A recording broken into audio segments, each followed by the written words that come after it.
Hello, everyone. Welcome down here to the beautiful Thulusdhoo here in the Maldives. My name is Jessie Starling, joined in the booth by Giada. How are you, Giada? I'm good. Yourself? I'm great, thank you. We are here for day one of the ASF Asian Surf Championships 2024. This is a really big deal for all the Asian competitors around here. It's kind of like a small Olympics, I guess, for the Asian region. Yeah, that's exactly right. It's very similar to an ISA qualifier. So here they will be qualifying for the Asian Games. So it's really exciting stuff. It's a big event here in Asia. It's practically history being made here in Maldives. It's so exciting. It's been cool a couple of days surfing with everyone, getting to know some of the competitors. I mean, even regions, we've got Sri Lanka, we've got India, we've got over 21 countries here.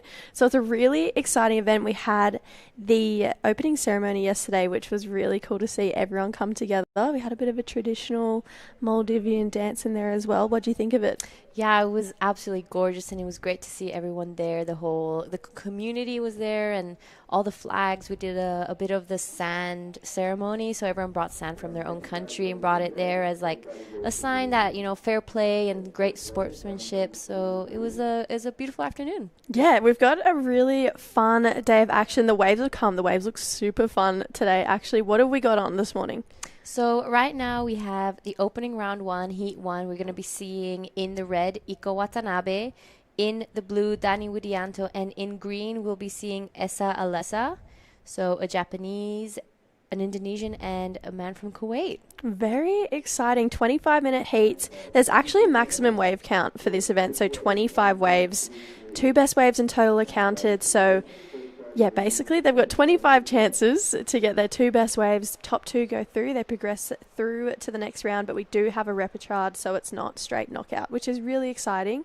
But looks like we've already got a score on the board. Here's the replay, Giada. This is Iko Watanabe, our surfer from Japan. So I think he came in at a 133. Just a floater, unfortunately, falls off there. Right behind him, our man in blue, Dani Widianto from Indonesia. So won't be a big score. So already a few waves ridden. This is probably the biggest day of waves we've seen since we've arrived. And you see the setup there. Beautiful turquoise, crystal clear water. And it's an exciting day ahead. It definitely is. It's just been, even the last few days have been super fun, just surfing, hanging out with everyone. This looks like Danny again. Wow, really cool carve there. And then gets it back up there. So he took this out last year for Indonesia, and he's looking on form again. Yeah, so this on your screen right now is the current Maldives champion, I guess. The ASF Asian Surfing Championship champion from last year here in Maldives. But he is an incredible waterman. He longboards as well. Oh, wow. His sister came here last year. I think she got third in the women's. So great event for them last year. Let's see if he can back it up this year. I feel like we've had kind of really stormy conditions the last couple of days. Like, it's really been a little bit hard. It's definitely been a lot smaller. Like you said, we both free surfed yesterday and it was kind of hard to get your momentum going, but this looks like typical Cokes. So the wave that we are competing on today is called Cokes, and the swells come, the storm is slowly backing off, which is why we've had a bit of a later start this morning. Unfortunately, weather held us off for a good chunk of the morning, but now we're here, we're live, and yeah, waves look really fun. And if I'm right, this is your first time here too? Yeah, first time. I want to go and surf it when it's like this. It looks so fun when it's just that little bit bigger. I feel like it'd be a completely different lineup too. 100%. And just across the bay, there's another left-hander called Chickens. That was looking incredible. I talked to Afri earlier. He went out and he said it was so much fun. Ben joined him as well. So you can't paddle there. The current's too strong, but you can get the boat out, and hopefully we'll get a chance to surf a little bit of lefts as well. I hope so. It's good to know you can't paddle there because our co-commentator and I yesterday, Oni Onwa, we were like, we could paddle it. Like, just thinking, yeah, we could cross over. We'll be fine. And then we're like, you know what? We probably shouldn't. So we hopped on out here, and I mean, it's such a dreamy wave. It looks like it's lining up a lot better. We're seeing it looks like a right-hand point break pretty much. So There is a reef underneath. We've been told that there is a fair few sea urchins as well. But thank you to everyone who tried to clear as many of them out of the way as possible. Very much appreciated. Yeah, that's a tough job. And right now on your screen is SL Lessa, our man from Kuwait on his backhand. Nice first turn. And decides that that wave will not be giving him anything interesting. A beautiful drone view there with all the coral. You could see how gorgeous the water is. Yeah, it's so beautiful. I feel like this was really smooth surfing from the man from Kuwait. I mean, he kind of put it up there and then came back around for a really nice opening swoop, but I think he knows if he wants to make it through this heat in that top two position, he's got to push a little bit harder than that. Looking like Danny got a 617 for that last one and then opened up for a 107 for that barrel attempt on that first wave, but he travelled for a pretty long time in that barrel. We're seeing a pretty cool drone shot right now. This looks like Team Japan supporting on Eco out there, so it's a really cool setup here. You get to walk through the jungle basically and then make your way out via exactly where the drone is showing right now, pretty much off this little island. And it's a really cool setup, especially for me, coming from Australia. We don't get to surf a lot of reef breaks. So getting to come here and surf a wave like this is really fun. Yeah, you guys have a lot of beach breaks out there, so I can see why the sea urchins might be a little bit of a It's scary. Sea urchins are scary. We don't have them at home, so I know when we got told there was lots here, I was like, oh no. So right now, SLSA giving it another shot to back up his first wave. A nice carve here. Goes back to whitewash and very similar to the first one he has. As you said, he knows that this is a tough heat. He has last year's winner in it, so he already probably heard the 617. He knows he's going to have to do some more work out there. Yeah, for sure. He's got a pretty cool kind of old school style as well. I feel like he's got his feet a little bit closer together, obviously standing goofy, but looks like he's kind of, I don't know, Oki kind of esque. He's got his feet really close together and pushes hard off that back foot. So I like his old school style. He's currently in second. Got a 2-point ride for that first wave, and now Eco down in third. But has first priority. He is chasing a score, so 1-3-3 just for his first wave. But he did look slightly off kilter for that first wave. But I'm sure plenty of time to go. He'll find his feet. He'll find his way. But who have you seen as the standout so far? We've spent a bit of time looking at the surf over the last few days. What are your thoughts? Yep, that's right. I think, actually, I saw one of the Japanese surfers yesterday. I'm not sure who he was because he did have a hat on, so I couldn't see his face. But he did a full row out of nothing, and we're talking about it's like a wave that was up to his knees. So whoever you were, whoever you are, that was a great wave. Obviously, for me, the Indonesian team are always a standout here. Of course. And coming from Indo, they're used to the reef break. They're used to the point breaks and having that sharper bottom. So they're confident out here. They know what they're doing. I'm sure Danny spent some time maybe in Kramas trying to practice for this wave. But talking about Bali, I'm sure all the halfway Kura board riders are watching. He is part of that board riders, and he's actually a pretty important team member there. I think he won the both open men and junior men board riders contest last year. Yeah, so a big shout out to all the guys in Bali watching. Yeah, I mean, I feel like the Indonesian team's looking strong this year. Even the women's side of the draw, like all the ladies I've seen competing, like Kai, Tana's here, Suri's here, like that's a strong looking team for Indonesia. So last year, like you said, they only brought over 2 competitors, Danny being one, his sister being the other. Danny won, his sister got third. If they had brought a full team, it probably would have been a different story results-wise last year. So Indo bringing over a full team and a strong team at that. So this is going to be really exciting. There's not only points for yourself on the line, but team camaraderie. You're representing your country. Everyone wants to take it home. Everyone wants to take gold back home for their country, for sure. That's right. And something I love about these types of, ISA format is that you see like your team really supporting you. Everyone's down at the beach, and it just gives you that extra confidence when you're out there just knowing and hearing your team every time you catch a wave. you see your flag, and you're obviously proud to be representing your country. So it's a really big moment for all these athletes. Yeah, it's fun. Like, you travel as a team, you train as a team, like you almost become like a family while you're away, and it becomes like it's a really exciting environment to be a part of. I mean, everyone wants to represent their country in some way, shape, or form. It's the biggest privilege to do, in my opinion. So I think even watching all the teams yesterday, like every country looked like just a group of really tight-knit friends. So I feel like everyone's going to be pushing each other. I know Team Japan's been training together every day, but looking like we've got Essa up and riding now. Oh, he's just going to get out of that one. So he was quite deep up on the reef there, so he's deciding to sit a bit deeper.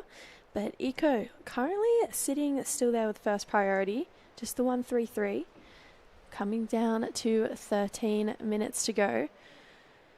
But yeah, no, it's been an exciting couple of days. We've got, like you said, the Open Men's today, but we have 3 other divisions: the Open Women's, the Junior Men's, and the Junior Women's. So titles are on the line. Yep, that's right. And we're going to be going all the way down to Heat 10 today. So it's going to be a pretty big afternoon of surfing, lots of action. There we have the drone shot. So that's where the judges are sitting, and us as well, down at that tower. So an incredible spot here in Thulusdhoo. We've been here maybe 3 days already? Yeah, about 3 days. Finally, the sun came out. It's so funny. Well, I mean, I feel like you would be used to it. You travel a lot, you go to Kendui a lot. But for me, like coming here, it's like island life, like an island time. Like everything is on a different time here. It's so good. It's so relaxing. And even though we've had a bit of rain the last few days, like it still felt like paradise. I'm like, oh, this place is just what you dream of. It's incredible. Yeah, that's right. And even though it's not that, well, it's pretty far from Australia, but Yeah. we're not that far from here, but it's a long travel. It really tires you out. So it's good to have a few days to recover from that trip and, get to know the place a little better, get to meet everyone and get comfortable being here. And now we're on. Yeah, it's been really exciting. I've just really loved being out there in the water and getting to know all the competitors from all the different regions. I was lucky enough to travel to India last year for one of the QS events over there, and it was just like really cool to be a part of a different, almost emerging surf region. So to now be here and have countries like Kuwait and India and Sri Lanka, where coming from a country like Australia where surfing is really dominant, it's a dominant surfing region, it's cool to see that growth coming through of all of these countries, and then to represent on a big stage like we are here today. It's exciting, and we're in paradise, so I mean, it's a win. One of the countries that surprised me was Singapore. Oh my god, yeah. There is no waves there, but I was just having a chat with one of the teams, and they said that they homeschool, so they get to go to Bali a lot and come to Indo and move around. So that's how they keep surfing. Whereas, because Singapore has nothing. They don't even have a wave pool. So I was like, where do you guys surf? And that's so true. Yeah. Explain a little bit about it. So it was really cool. I remember yesterday in the water, spent some time with the Sri Lankan team. Yes. I've heard incredible things about Sri Lanka. I haven't been, but... Oh, really? Yeah, it's definitely somewhere on my bucket list. They say they have incredible waves, as we have right now on screen. Essa Alessa taking a look at this one. Beautiful little turn there. Decides to pull off. I feel like he's being pretty busy, but still hasn't really gotten out of that 2 range. So with just under 10 minutes remaining, Iko Watanabe has been pretty still. He has first priority though, so plenty of time. Yeah, quick little in and out there for Danny, but I agree. I feel like Essa, he's kind of only found himself those one-turners. Although they're beautiful turns, I feel like he needs to find one of those bigger ones with the steeper wall, but he does have third priority, so he's just hunting around right now. But here we go. This is the replay of Essa. He puts it up there. Probably his best turn so far in this heat. I really liked how he drove through that top turn there, so we'll see where that one locks in. But just that 617 really has Danny with a point of difference right now. I mean, he's out there, he's looking comfortable, he's looking confident in his own skin, he's got Indonesia supporting him on the beach. I'm sure, like you said, all those people tuning in from Bali. But to go back on what you were saying before, I was actually lucky enough to go to Sri Lanka last year. coolest country ever. Oh my god, it's the coolest country. The people are so nice. The food is so good. And the waves are insane. I spent a lot of time on the east coast, so like Aragon Bay, and just traveling up and down around there. And it was just like 2 weeks of just straight surfing. It was so cool. Everyone that goes there says how incredible it is. I want to see the elephants. I Oh want my to be gosh, walking yeah. around with the elephants. The elephants are crazy because it's just like you just be like in a car or like driving down the street or walking and there's just like elephants on the side of the road. You're like, sorry, what? Like, Excuse me? how does that work? But here we go, back to live action in the water. Danny really pushing hard through that first turn. Gets a second one in. This is a cool drone angle shot. I thought he might have gone to the air on that last turn, but attacks it for a finishing turn. So we'll see if we can get a replay from front on as well. But now Essa, that was a nice turn there. Drives through a second one, and he's going to kick out. Maybe a bit of a tactical priority play there. So we'll see how Iko can answer back in these next 8 minutes. But what were your thoughts, Giada? That was some good surfing. Well, I'm super excited to watch Danny's wave, hopefully from the beach view, because sometimes the drone one can be a little, I agree. a little, how do we say it? Can trick you. Yeah, You know, I you agree. think it's incredible and it's not, or you think it's not and it is. Yeah. So it'll be great to have that replay. But I thought he was going to go to the air. Danny is known for some incredible air game, but I think he's just trying to keep it safe, trying to back up that 617. Here we have the replay. Gorgeous first opening wrap here.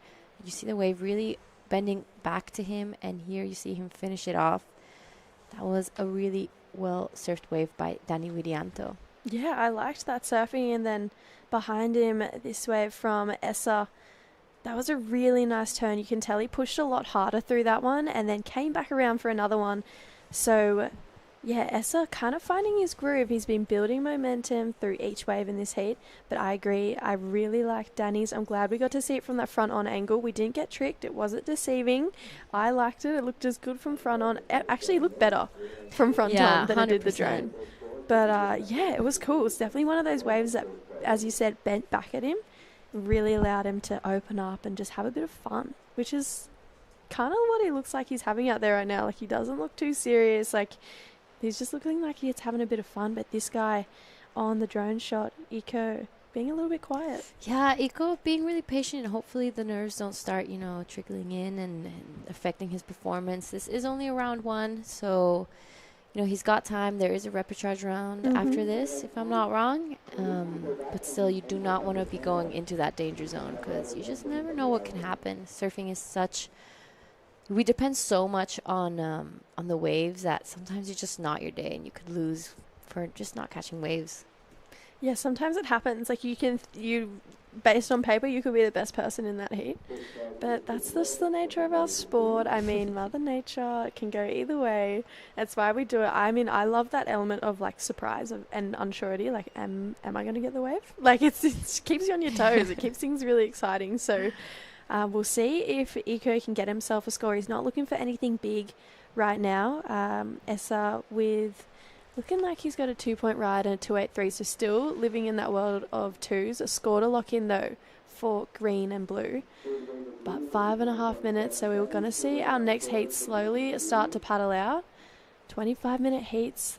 We were talking about it. There's actually a wave limit in these heats, 25 waves. I haven't seen that in a long time. Me either. Not since they took away the 10-wave limit from... in general competition. So it was interesting. I realized that too.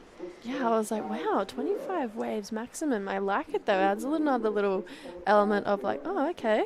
I mean, you'd have to get a wave every minute on the minute, but might be a little bit tricky. It might be pretty tiring. But who knows? Someone might change us. Someone might test limits. Maybe we should keep track of that through the event. Yeah, we'll see if anyone manages to do it. Yeah. But so paddling out right now. Well, we'll get right back to that. This is Iko Watanabe waiting a really long time for this one. That was a good first turn. Wraps it around here, giving the judges that variety. Here he wraps it back and decides to pull off. So that will get him straight back into the game with just 4 minutes, 20 seconds. He's going to want to get back out there pretty quick. He had really cool style on that wave too. I feel like that's the first time we've really seen him open up and show us what he's got. So this first turn, really nice in the pocket, really laid back style. I love that deep bottom turn. Like you said, he's showing the judges a little bit of variety. So 2 roundhouses there. I think the second one had a bit more punch than that third turn, but that's definitely going to get him back in the heat, potentially in second, depending on what our judges think. But coming down to 4 minutes, that last wave of Danny looking like it was a 6.5. So Danny out there with a really solid lead. A 2-3 and a 2-8-3 has Essa in second. But Eco, thoughts and feelings? Do you reckon he's going into second? I definitely think he's going into second. I think that first turn was pretty critical. It showed, that he can go into the pocket. He can take that board vertical. I don't think it'll be. I think that will probably be the third best wave of this heat, in my personal opinion. Yeah, I agree. Danny just showed that little bit extra power and variety. Here we have Essa on his backhand. Nice turn. I think that was probably his best turn of the heat right there. Going back to the power of that wave, keeping close to the whitewash. And right behind him, Danny Widianto on a great looking wave. Carved it. Super strong style. Wow. You can just see how confident he is out here. Yeah, he's looking lively on this wave right now, and he finishes it. He likes it. Gives us a little claim. I like it. I think Danny, I know we've touched on it throughout this heat, but he's definitely looking the most comfortable and confident. We've actually just had a situation change, so you called it third best wave of the heat. Eco with a 5-point ride, but I reckon that might even move down to fourth best wave of the heat based on Danny's last wave. But Red up and riding again now. So, nice looking bowly section in front of him. Lays into it and is going to get a finishing turn here. Takes to the air and pulls it off. Looks into Team Japan. He likes it. We like it. Eco, last minute changes. He was patient, but it's paying off. Yeah, he was super patient. He practically surfed a 5-minute heat. Yeah. So this is the replay of Essa Alessa now. Just highlined it here, and that turn was really nice. Threw some water out the back. He looked for a second section here. Cool style. His backhand is just there. It was cool. Yeah, it was nice. And then this wave of Danny, really good. I mean, he waited for that second wave of the set, so maybe that's saying something. Maybe the second wave is best, but he maximized every single potential on this wave. I mean, it just was the gift that kept on giving, and he just kept showing up. Gave us his little claim. I was like, yeah, I'm feeling it. And then this wave, Giada. This is Iko Watanabe from Japan. Hacks that first one. Straight into this second one, giving the variety again, wraps it around, and I loved this finish. Super strong, solid, bit of a hair flick. So, I've got this. That is going to be a pretty good exchange from all three surfers. So I think Iko Watanabe probably got the best of that one. I feel like Iko really maximized, like you said. That was a really strong surf wave from Iko, and in my opinion, I feel like that is second place solidified based on those last two waves, unless Essa, I mean, he's out the back, he's got first priority, but he's going to have to show us something pretty great. Oh, he's having a look there, but can't quite get on, so priority is going to go to Danny, but we're waiting for scores to come in for last wave of blue and red. But yeah, like I was saying, I feel like this might be first and second place locked away now with 30 seconds to go. So Danny cashed in first priority, big first turn, highlined it, and slammed this one shut. I'm pretty sure he's going to be walking away with a win here. Iko Watanabe looking pretty solid in second, still waiting for that wave to come through, but now all eyes are on the two servers out the back, and it's looking like that's how this is going to end. Yeah, so we definitely still have another score to lock in for Eco, but that was a really exciting end to that heat. That's like my favorite type of heat. Everyone's getting their mojo going, getting the feels, and then at the end it's like, all right, let's rev it up. Let's get it going. And, it was kind of a bit of like, oh, okay, is Eco, the nerves like filtering in what's going on? But he definitely made the most of it. So waiting for scores to come on through. So Danny last wave came in at 8.17. Wow. This is a replay of Iko Watanabe. See, this is a recap of this last heat. So from the first wave to the last, this is Danny Widianto's attempt at a barrel. Yeah, he travelled a long time in that one, and then this is where it really started going Danny's way in this heat. I mean, this is where his mojo came. This is where he started feeling out the pace of this heat, and he was just on all the best waves, and he didn't really make any mistakes in this heat. The only time he fell was on that barrel, so that's saying something about his form. And then here we go. This is Essa getting his heat started as well. So Essa definitely had one of those heats where he built momentum. But unfortunately, not going his way today, but he does have a repechage heat. And it looks like we're going to run to a commercial break, so don't go anywhere. Heat number 2 of the day coming up right after this.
All right, we're going to count you in.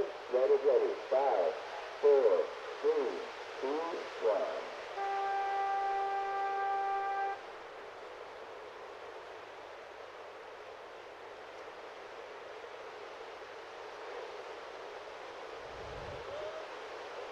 All right, welcome everybody. This is day number 1 of the Asian Surf Championships 2024. We're in paradise. We're in the Maldives. How are you, Afri? Welcome to the booth. How can I be good being here? I was looking for this, well, pretty much 1 year. Last year we had the second Asian Surfing Championships here in Thulusdhoo, and we are back again in paradise, looking at heat number 2 of the men's, which will consist of Team Thailand with Natakron Sayev, Bangladesh with Mohammad Manan, China Cheng Yang Wang, and from Team Thulusdhoo, Ismail Rashid.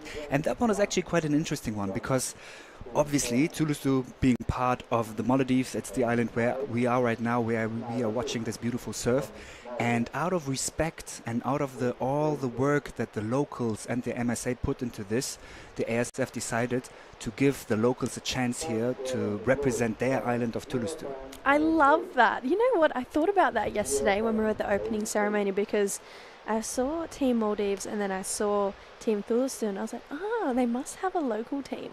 Exactly. How cool is that? I mean, I feel like it makes sense, right? Anywhere you go on a crazy big stage, especially like this event, there is always a local wild card or there's a story about a local coming through. But this event, they're giving Thulusdhoo a complete team. That's so exciting. It is, absolutely. And, well, it will be interesting to see how these guys are surfing here because obviously Team Maldives consists of the best surfer of the whole island. Mm-hmm. But as we know, look at the Olympics, look at Kauli Vast, most of the time the locals well, not most of the time, always the locals know the waves better than anyone else. So it will be interesting to see how they are going to surf in this wave. Yeah, I'm excited. I feel like I'm going to keep an eye on who all the locals are and sit with them next time I'm out there in the surf and make sure I'm in the right spot.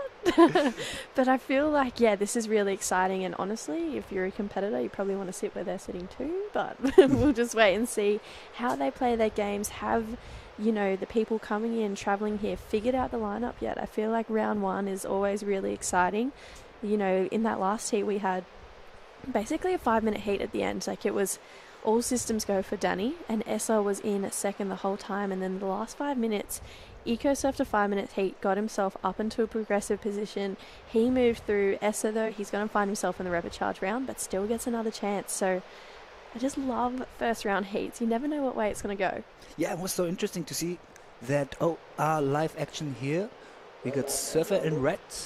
Yeah, here we go. This is a really strong first backhand turn there.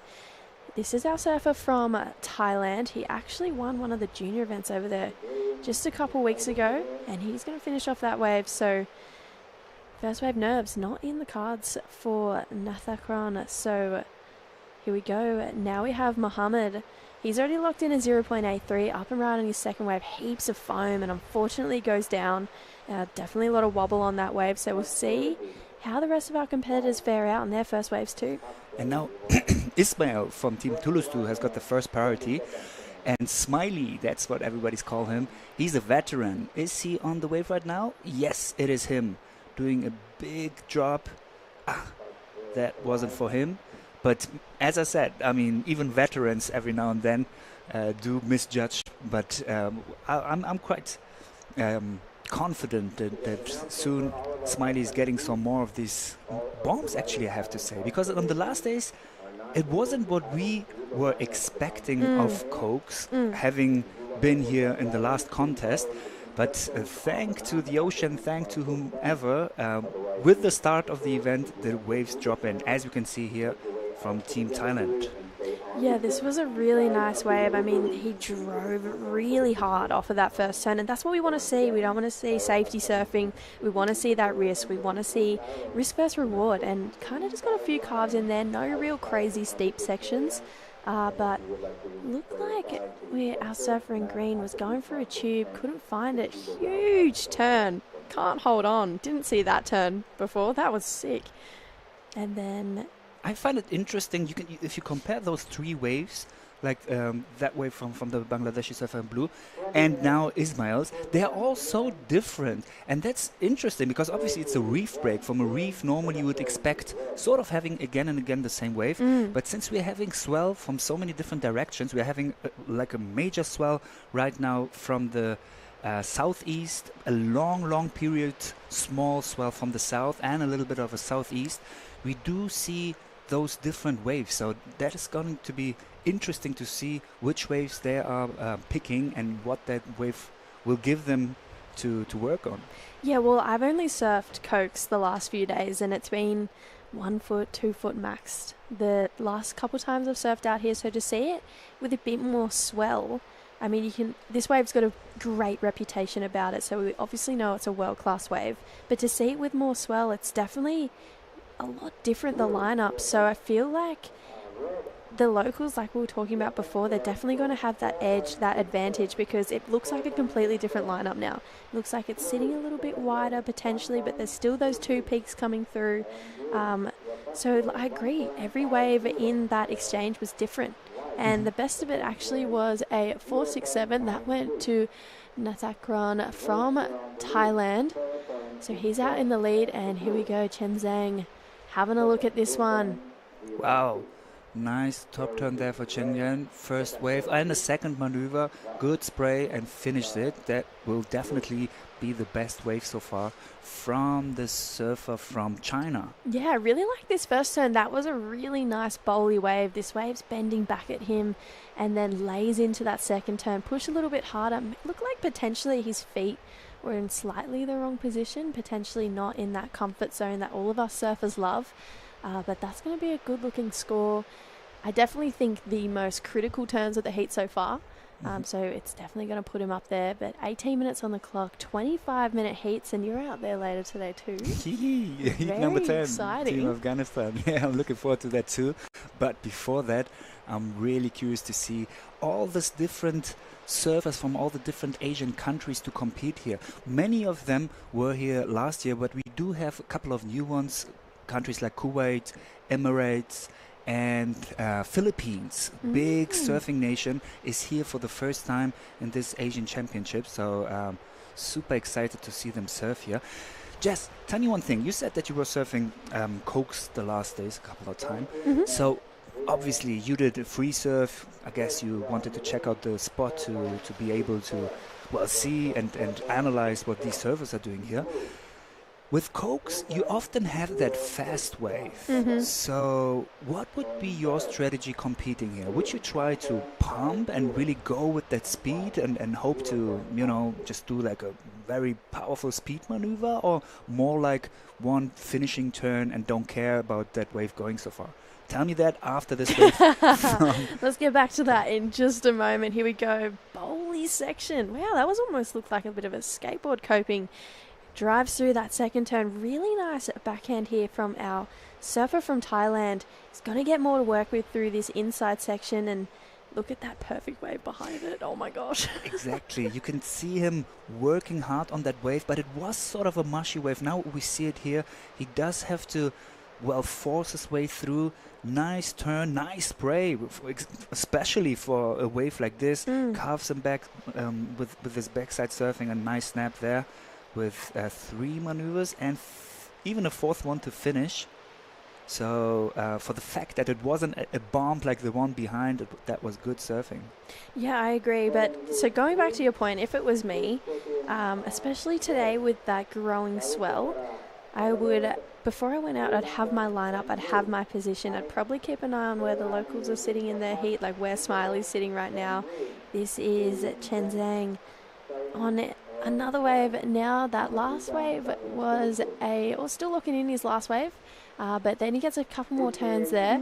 But I've always grown up and was told to surf the section, not the wave. So surf what's in front of you, not what's down the line. So if it was me, I'd capitalize on exactly what's in front of me, kind of like what Chen Zhang did here. That first turn, really nice and tight in the pocket. Gets a little bit hung up, a lot of foam on this wave, but he makes it work for him, gets a 3rd vertical turn in.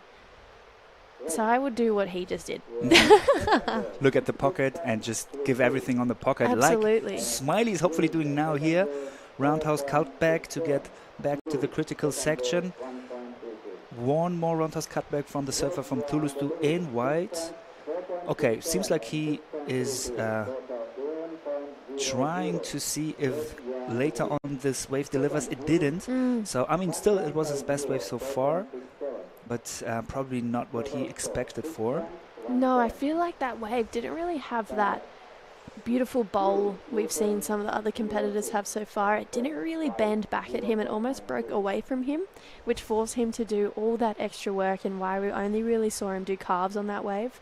But then right as it steepened up at the end, we saw him lay back into a really nice drawn out layback. So I feel like if he can get himself on one of those waves with those steeper, bowlier sections, it looked like it was going to do it, but it never really did.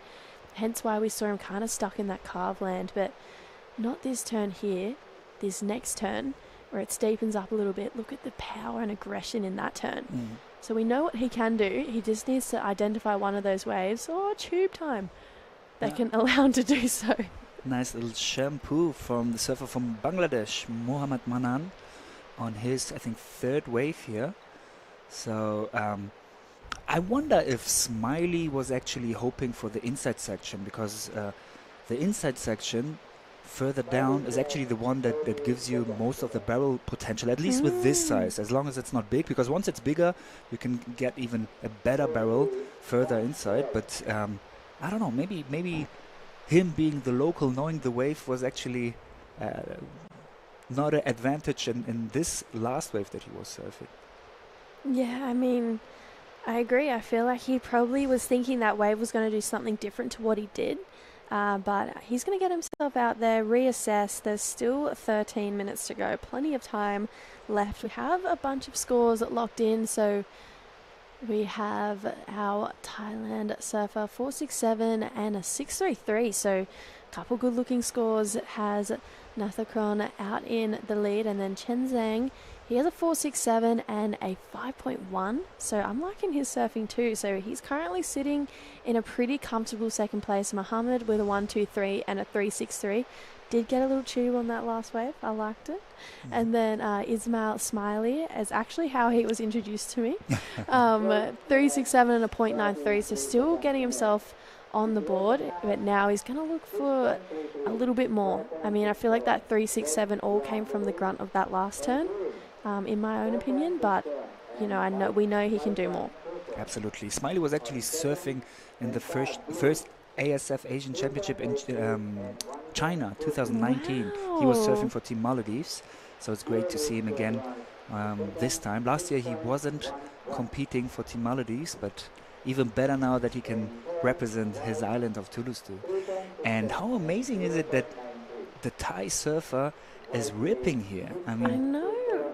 Thailand does have some waves, and probably, well, if you would think of Thailand, you wouldn't think of, you know, pumping waves, but apparently they know how to surf. Yeah, apparently so. I mean, he's out there in the lead. He's got a 6 in his lineup. I mean, a 6, no easy task, but you know, like we touched on before, I feel like he's really surfing what's in front of him and laying it all on the line, not holding back. I feel like that's kind of what you have to do in events like these. Like, you're representing your country. That is such an amazing privilege. So you're obviously a good surfer if you got to this level, to the point that you're representing your country in surfing. And he's like just laying it all on the line. I reckon that's why he's in first place right now. He's up and riding as we speak of him. Just had a little drop there, but I mean, he still has got a comfortable lead, so nothing to worry for him in the last remaining 11 minutes. Actually, I remember I was surfing once in Thailand, and that was with a longboard, and it was actually quite good. I was surprised, since it doesn't get that much swell. It was actually wind swell when we were surfing it, but I've heard that every now and then they do get, like, on a really particular angle, do get some ground swell there. I wonder how it is on one of those swells. Yeah, but I bet everywhere's pumping on its day. I mean, it looks incredible out there today. I would love to go and surf a heat out there today. It just looks so fun. But you're a massive part of getting this event underway. We'll get back to that in just a second. Looking like we have our Thai surfer up and riding. Wow, he's got a really strong backhand carve on him. He's definitely done that turn before, knows how to do it perfectly, and then hopefully gets himself a bit of a steeper wall down the end here. Would love to see him go vertical. He's going to kick out though, so does that better his 4.67. We'll leave it in the judges' hands. But yeah, like I was saying, you know exactly what it takes for this event to, you know, run and get up and running. Tell me, what is the process like? I'm just curious as someone who wants to know more about events. Absolutely, I'll do so, but let's first have a look on the Chinese surfer falling on the last wave, but behind Smiley from Team Thulusdhoo, trying to work on his score right now with, it seems like his board is I don't know, is it this board that is too small? Because like it seems a little bit wobbly, but then kicks out, as did the surfer in red. So that part, from here, when we are watching it, it looks like, why don't they do a nice last maneuver? Because normally those finishing maneuvers are the ones that the judges want to see. It's the last thing that the judges will see. So you do want to have a nice score there, but it is pretty shallow out there in the end section. So I absolutely understand that they don't want to risk having some sea urchins in their body. I definitely wouldn't. They scare me. And now back to your question, how is it to run this event? So it is the third time that the ASF is running an event. As I said, first time in China 2019, and now twice in a row in this beautiful island of Thulusdhoo. Beautiful wave, 4 maneuvers stayed open, and now quick replay from the last surfer from China, not able to hold the board and falls there. And this is the last wave from Smiley to Thulusdhoo, with a nice top turn, but sort of is fighting with the wind on this wave, because it seems like he's not generating the speed that he needs to. Yeah, I agree. So yeah, as surfing has become Olympic, I think officially that was in Rio when they said it, which was 2016. Obviously the whole sport, the competitive sport of surfing changed, and that allowed us here in Asia to really work on the sport. Like we can see teams like Bangladesh, the blue surfer that you saw right now, and many other countries that you wouldn't have heard of in the past now do get the support, the funds from their countries. And this was also the chance and the momentum for the ASF, for the Asian Surfing Federation, to, well, bring everything together and start to really work on Asian surfing. So with big support of the MSA, Maldives Surfing Association, and a lot of work from, well, pretty much everybody involved in the ASF, we were able to have this event once more here in this, well, beautiful place. I mean, we are seeing cokes, but a boat ride of less than a minute away is another world-class spot. Chickens. I was actually surfing chickens this morning. It was amazing. Oh, it looks so good. It was pumping. It was really good. I think I even had the wave of the day. I'm pretty happy about that. Oh, how exciting. Yeah, and then another, I don't know, 10-15 minutes away, you have ninjas, sultans, honkies, pasta point, lohis, all those amazing reef breaks. So yeah, we, you know, if we can, we would like to run the event as often as possible on waves like this, because there's nothing better to have a competition with real pumping wave. I mean, just you yourself, you competed a lot in the past, and competition can be fun. But if you don't have the right waves, if it's like onshore, 1 foot waves and the beach breaks, then you really ask yourself, do I want to do this? Right. Absolutely. When you rock up to an event and it's 1 foot onshore and breaking right on the sand, it's not fun. But these waves, just like this guy, our surfer from China, he's getting right now, it just makes competitive surfing look like so dreamy. I mean, I want to be surfing this exact wave that he is, and he has just surfed that wave beautifully start to finish. And it looks like we've got a surfer up and riding out the back as well, potentially Smiley. It is, lays back that first turn. Oh, that was better, but unfortunately that back foot slipping off, so Smiley goes down. But yeah, no, I definitely feel like when you rock up to events like this, and waves, I mean, the last few days we haven't really had too many waves. It was looking like it was going to be a bit of a grindy event, but now it's pumping. It looks so fun. I mean, who wouldn't want to surf a heat out here? But even better, who wouldn't want to represent their country out here? I mean, what a cool experience for every single competitor out there. But this is the replay. So this is Chen Zhang. Just a really cool bottom turn there. He grabbed his rail. Yeah, I like how composed he's surfing and really goes to the rails, as we can see here. Good rail surfing from the surfer from China that allows him to, you know, with this compression and decompression, to make the best out of this not so powerful wave that he was actually surfing. And Smiley's wave seems like having more power, but that was probably what he dealt with here. So yeah, composure is a crucial thing when surfing, to really know when to release the energy and when to, you know, get into the composure to be able to release it. Yeah, and here we go. This is our surfer from Bangladesh. That was a really tidy carve in the pocket there. Probably his best wave so far. Look at, there's a good size wall in front of him. I mean, this wave looks fun. Attacks that end section. I love that he went for it.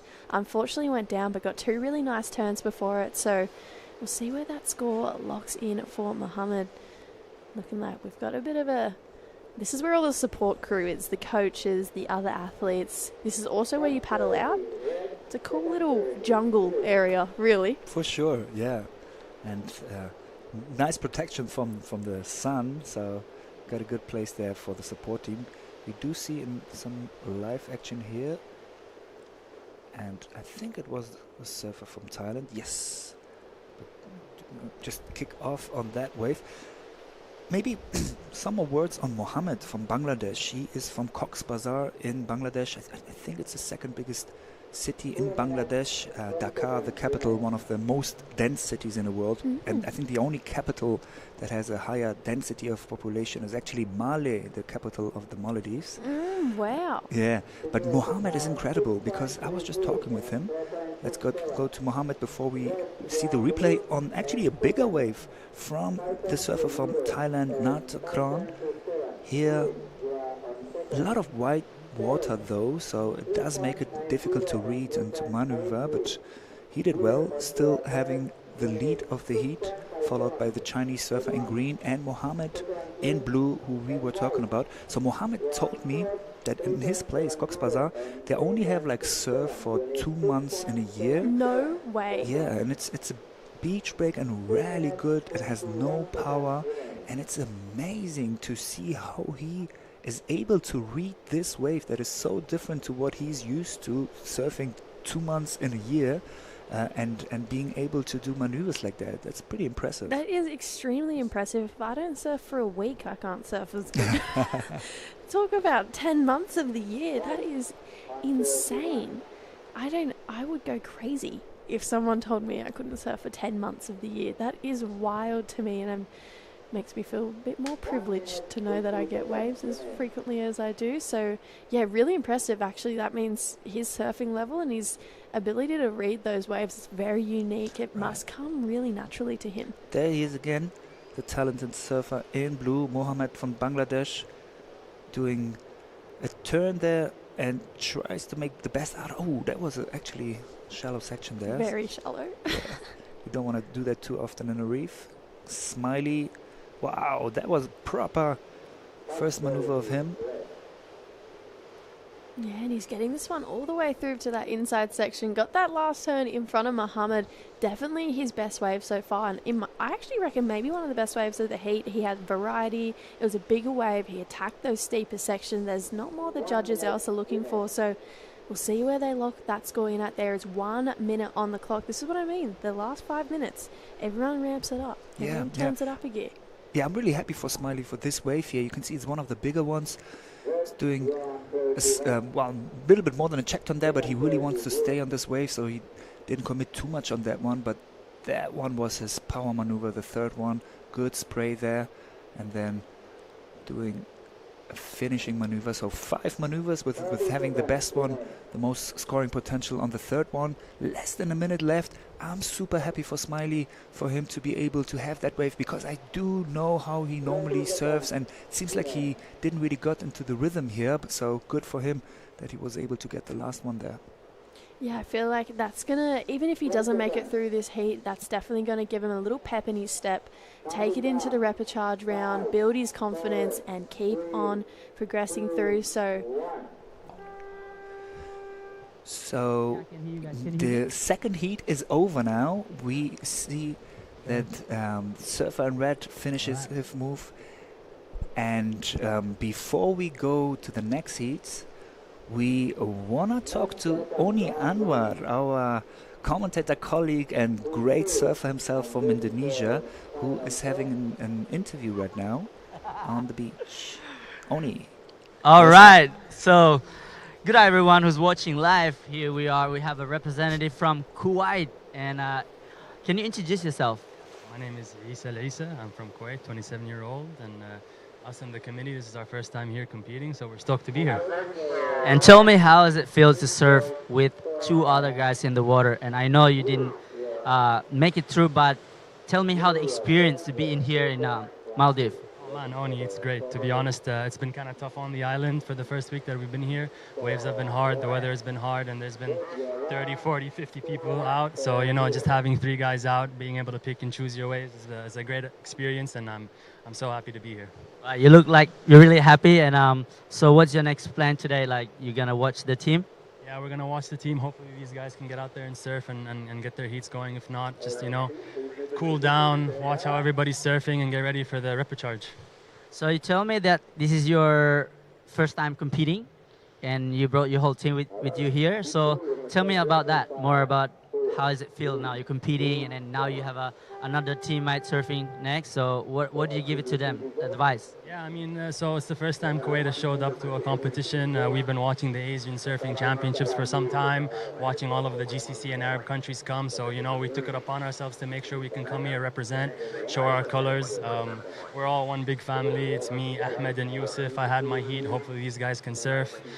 Piece of advice I can give them is just do your best, pick and choose your waves wisely, and don't burn yourself out, too early. All right, so there you go, everyone who's watching. There's a team from Kuwait, and soon you will see more of that team in the water right now. So good luck, and I'll see you soon. Back to you guys. Thank you, Oni. Thank you, Team Kuwait, and congratulations for the first surf in the Asian Surfing Championship for Kuwait.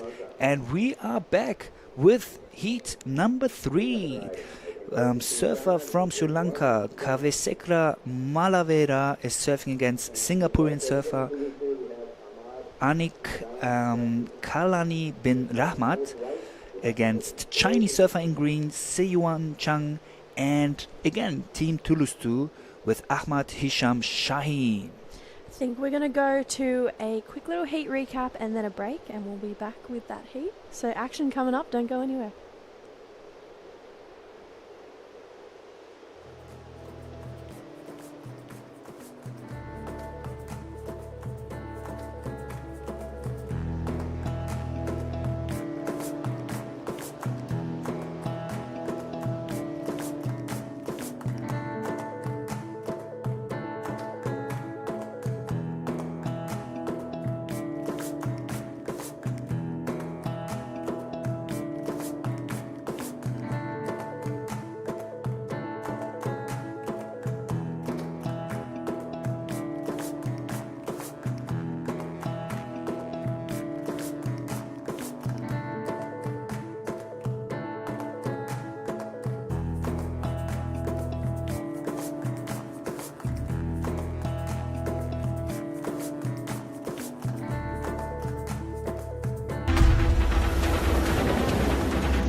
Hello everyone, and welcome back to the Asian Surfing Championship.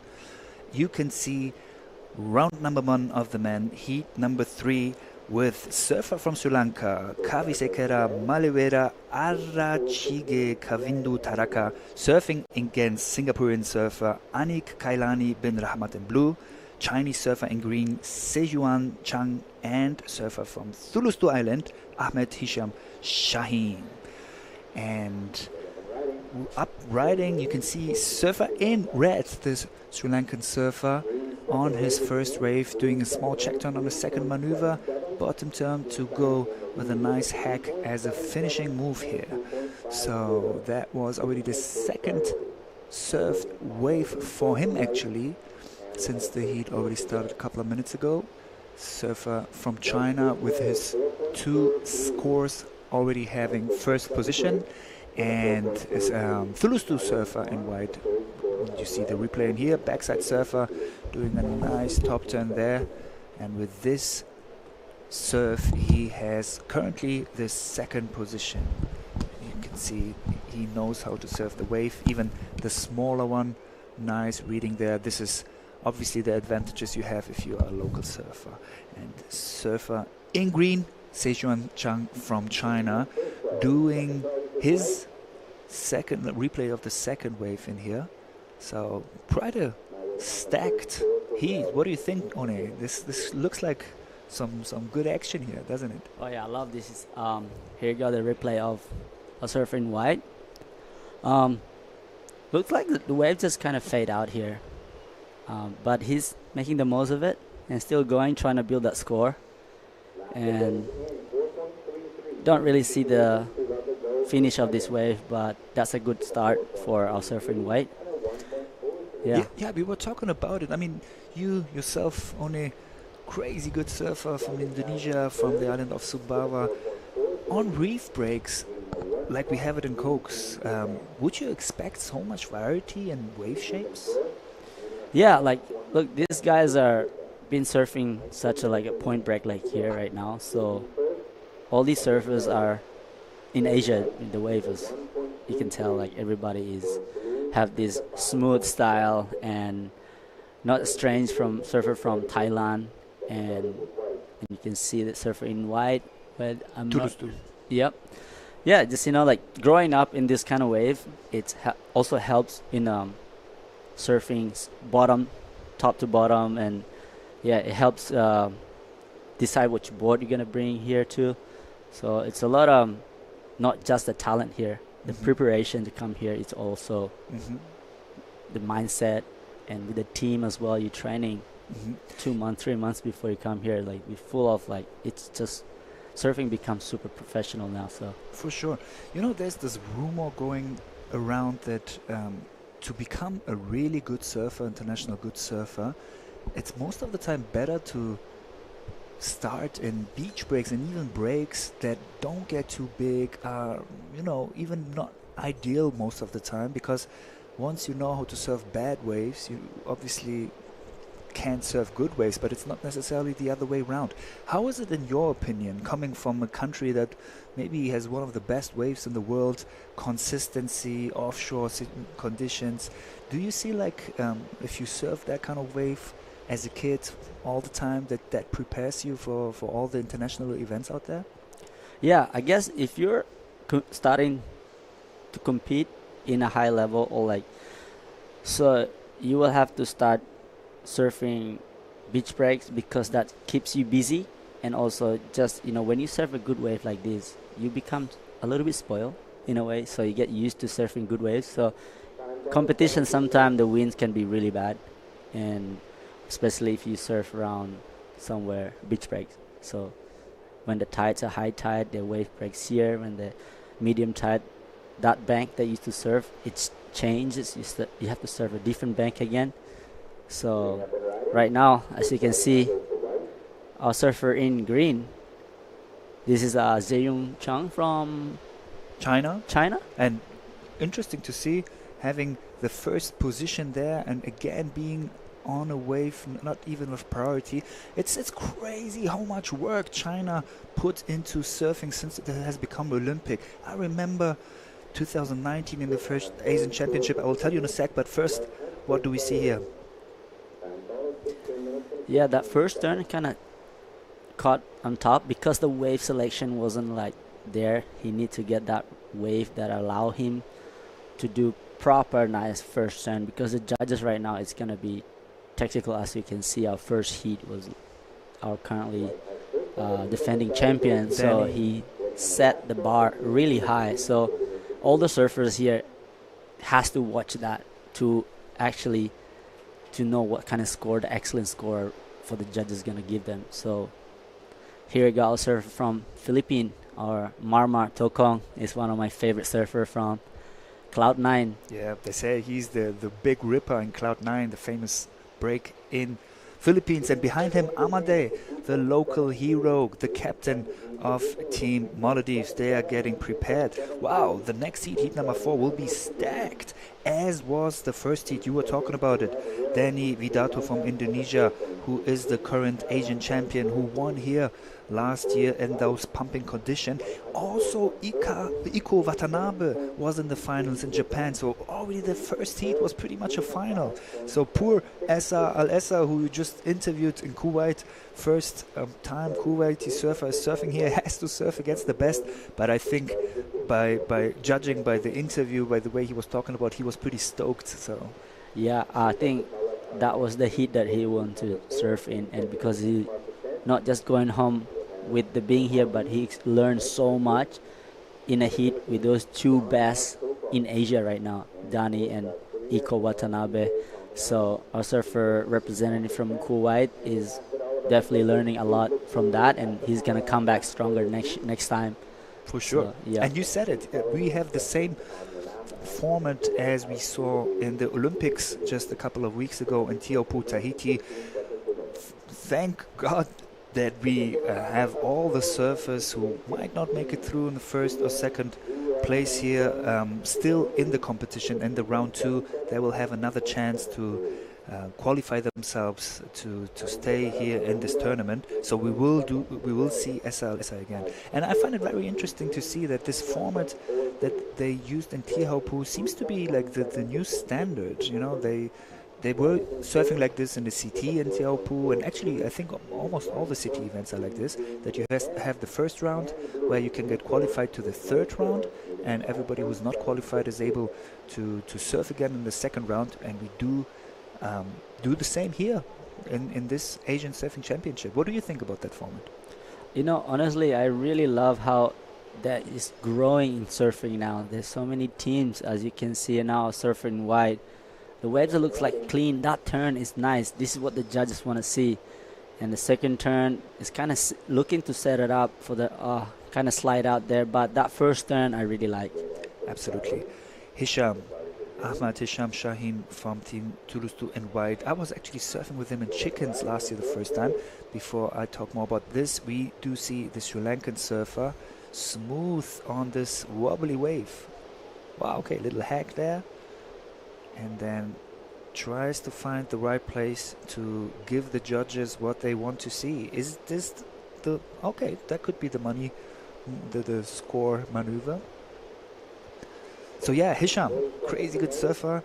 I was saying it before, it's not only Cokes that is here in Thulusdhoo Island, but you can actually, from where we are sitting right now underneath the judges, you can see Chickens pumping right now. Yeah, I can see the replay here. Is a nice first turn, but this is, you know, what the judges want to see is like commitment of that first turn. Even though he fall off, and you compare to this wave of red, this wave is really nice. It's a bigger set, has more wall than the surfer in white, but unfortunately there was some bump from the boat. So I can see a surfer in red has that talent, but he's trying to manage to go around those bumps, and what a great, excellent finishing there, though. Yeah. That's a hard thing to do. That's Absolutely. Not easy, but because there is a lot of movement of the boat, and if that wave was a clean day, I think he will definitely get bigger score. Yeah, that was a challenging wave for sure.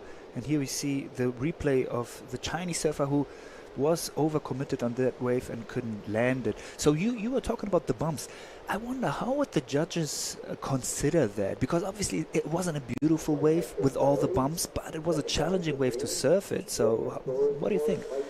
Look, that's what the beauty of surfing. You never know what you're gonna get, right? So you gotta accept what it is, and I guess it's a luck kind of thing. And sometimes you just, there's a wave coming and you kind of think, I gotta go on this one. This is a big set, and that hope that he can get some nice turn in it. But look, he surfed good. He's in the first place right now. Our surfer in red, that last wave came with a 5.27. So the judges really like how much he risking that turn, even though a lot of boat bump, and yeah. I wonder what is going on with the surfer in blue from Singapore. Haven't got a score yet, and also is not within the priority system yet. I hope everything is fine there, because unfortunately Team Singapore did have Yeah, bad accident yesterday on the free surf. One of the Singaporean surfer actually hit himself on the head on the reef. I'll tell you more about that. But before that, we will see third wave from surfer from Thulusdhoo, Hisham, and again not so much of a critical surf because the wave got a little wobbly there. But yeah, hopefully Team Singapore is able to get back in here, and obviously we wish the surfer from Singapore all the best. Julian from Singapore, I think you saw the cut, right? It was quite a big cut that needed stitches, and also he had nausea, so that's often a sign for a concussion. Yeah, he's I was surfing green. Yeah, speaking of that, I was surfing blue. I was out there actually. I don't want to look how bad it was. Really bad. I can see how deep it was in his forehead, and I can see this like really. I don't want to look at it. It's like, oh my.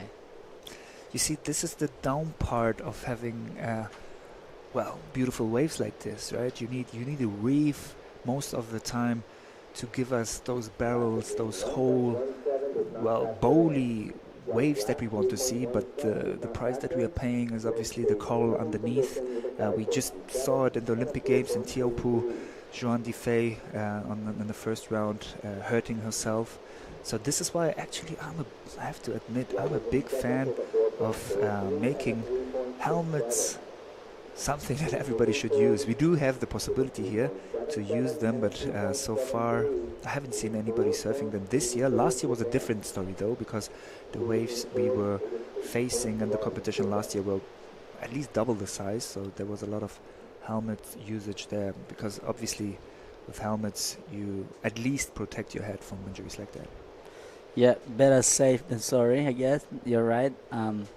Yeah, also for our surfing, Unique Kailani, we call it Rahmat maybe. Mm-hmm. So I think for him right now, he's probably learning a lot just by watching this event, because sometimes it's you learn and progress better when you sit from behind the scene instead of just being in here.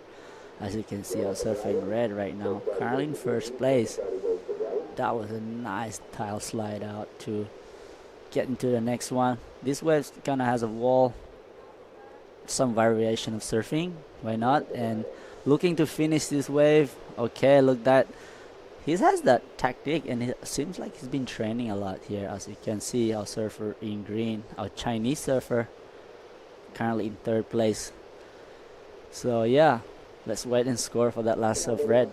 Yeah, I found it interesting. There was a second time that he was pushing his tail so radical, like almost skate style. Looks like he's don't have too much of a large fin there, otherwise it's difficult to push the tail so much. And then also the Chinese surfer, we just started to talk about it. You know, you would barely hear of Chinese surfer before 2016, before surfing was declared Olympic in the Rio Games. But once that happened, the Chinese government started to work so intense on the building up their surf scene. Actually, also with a lot of Indonesian coaches. Our friend Mustafa Jackson of you and myself, he's actually one of the leading coaches for Team China, and you can see here in the Asian Surfing Federation, Asian Surfing Championships, and of course in the Olympics that it paid out for Team China. And here's the last wave with that nice little slide there from the surfer in red with on his last wave. Not as wobbly as the wave before, right? Yeah, definitely, because he knows how that last wave was a challenge, and this one's a much better wave because it's the smaller one. Like this is like a medium-sized wave. It has that nice wall that you can hit, where you compare if you take the big set. So our surfer in green right now, it's that two turns already really nice surfing by our surfer in green. So we'll see what the judges say, because that is I don't know what kind of score he required right now on the screen. So yeah, I do feel like it was definitely better than the 377 for the Chinese surfer, but let's see if the judges actually give him enough to get at least second position. But before that, we do see our surfer from Thulusdhoo in white on his next wave. again trying to find the right phase. He knows the wave, he knows that the potential is there. This is why he keeps on pumping to be able to score it, but unfortunately for him, the wave didn't allow him to do that. At least he's got his finish, and now it's time to paddle back. 5 minutes remaining. Priority is still not clear because there was so much action going on, but now surfer in red does have first priority and is sitting in the first position, so that is quite a comfortable place to be there. He has a score of 5.27 and 6.33 if I see it right. So yeah, it's gonna be difficult to get the first place now, but definitely the second place is something that is in reach for both surfer in green, maybe not so much for surfer in blue since there's no score for him yet. Yeah, I guess like there's still plenty of time. So 4 minutes and 30 seconds to go. Things can change really quick. So we have to wait for the scores for our surfer in white. Here we go. The replay. I really like his style. It reminds me how low he stands, and he goes vertical in this turn. So really smooth surfing. There's no like bump, like catches on his surfing. Like his style. Looks like reminds me of Okilupo, Mark Okilupo. True, super with that powerful. long hair. yeah, super compressed, right. So. Yeah, energetic. You're right, good observation. And also yourself that, let's talk through about this. Yeah, surfer from China. Again, nice spray there on his top turn backside, but then happened to him a couple of times to not being able to finish that. What do you think it is? Is it like a bump on the wave, or is it too small fins? How comes that he's falling on those waves? I think he's really compressing that bottom turn really hard, and his board, I think it's a PU, so and it's really thin.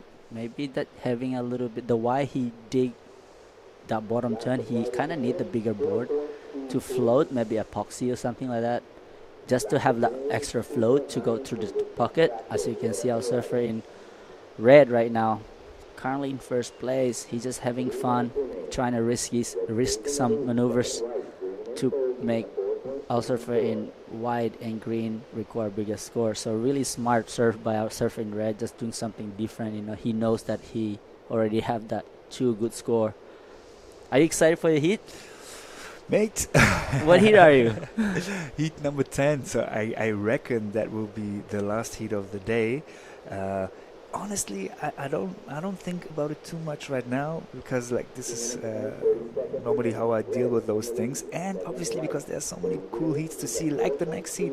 We already saw it on the screen. Ahmad is surfing against the first time Filipinian surfer is surfing, and it's not just a Filipinian surfer, it's John Mark Togong, the ripper from Cloud9. So I'm really curious to see how the other side do it, and obviously. Are you nervous for the heat though? I want to talk about your heat, because I remember I met you in El Salvador. You're representing your country in the ISA, so yeah, that was cool to see you, and then now you're here, and yeah, tell me what's your preparation before your heat.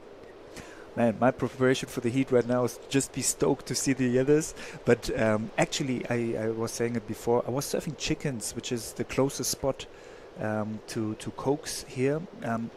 You know, the thing is, obviously Cokes right-hand reef break, Chickens more like a left. Well, I mean, it is a reef break. So many people say that it doesn't make sense to surf backside when you're actually competing on the front side, but for me it's more like, you know, be in the rhythm, be just, you know, having fun while surfing. Exactly. So I was like, man, I might as well just go to Chicken since it's pumping and let the others surf Coke. So that was, I guess, my preparation, just having fun in the wave. Exactly, that's my advice for a surfer from Kuwait. He was he already talked to me about how stoked he was, and that's the best thing, you know. You come to all this event, it's not actually about the score or to win the event, but just being here, embrace every moment and out in the water, and yeah. Also, there's like 50 seconds to go in this heat, so we are currently see the surface red comfortably in front, and white stay in second place. I don't know if there is sets. I can see maybe a little lump. I see just the boat just went past, so every athlete you gotta know that if they both means they're gonna be a lump coming. True. I mean, it's gonna be difficult in the last remaining seconds to do something to change the position of the surfer from Sri Lanka, but definitely China and Team Thulusdhoo are very close to each other. And you can see somebody in the barrel. Is it the surfer from Thulusdhoo? Whoever it was, can't make it out there, but nevertheless, good effort to pull in there. Yeah, there you go. The horn just went. There's 2 seconds to go. So congratulations, now surfing red and white advance into the next round. And it's not over for Team China yet. I mean, the green surfer still has the chance to continue. Sion Chan has the possibility to show his skills, his progression in the round number 2. And a surfer from Team Thulusdhoo and Sri Lankan surfer Kavisekara Malavaira Archige Kavindu Taraka, these are all his names, will make it straight to round number 3. But before we are going to have a small break, let's have a small recap of this heat, because there was a lot of action going on in this heat with 4 surfers. So actually Ismail, the surfer from Singapore, Anik, didn't surf, but the surfer in green, as you can see from China, did so with, you said, probably a board that was too too small here. But then look at Hisham, his powerful surfing. You were comparing him with Oki, nice compressor there. He knows the wave, he's looking to where he can get his...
Okay, welcome back everyone. That was the last heat.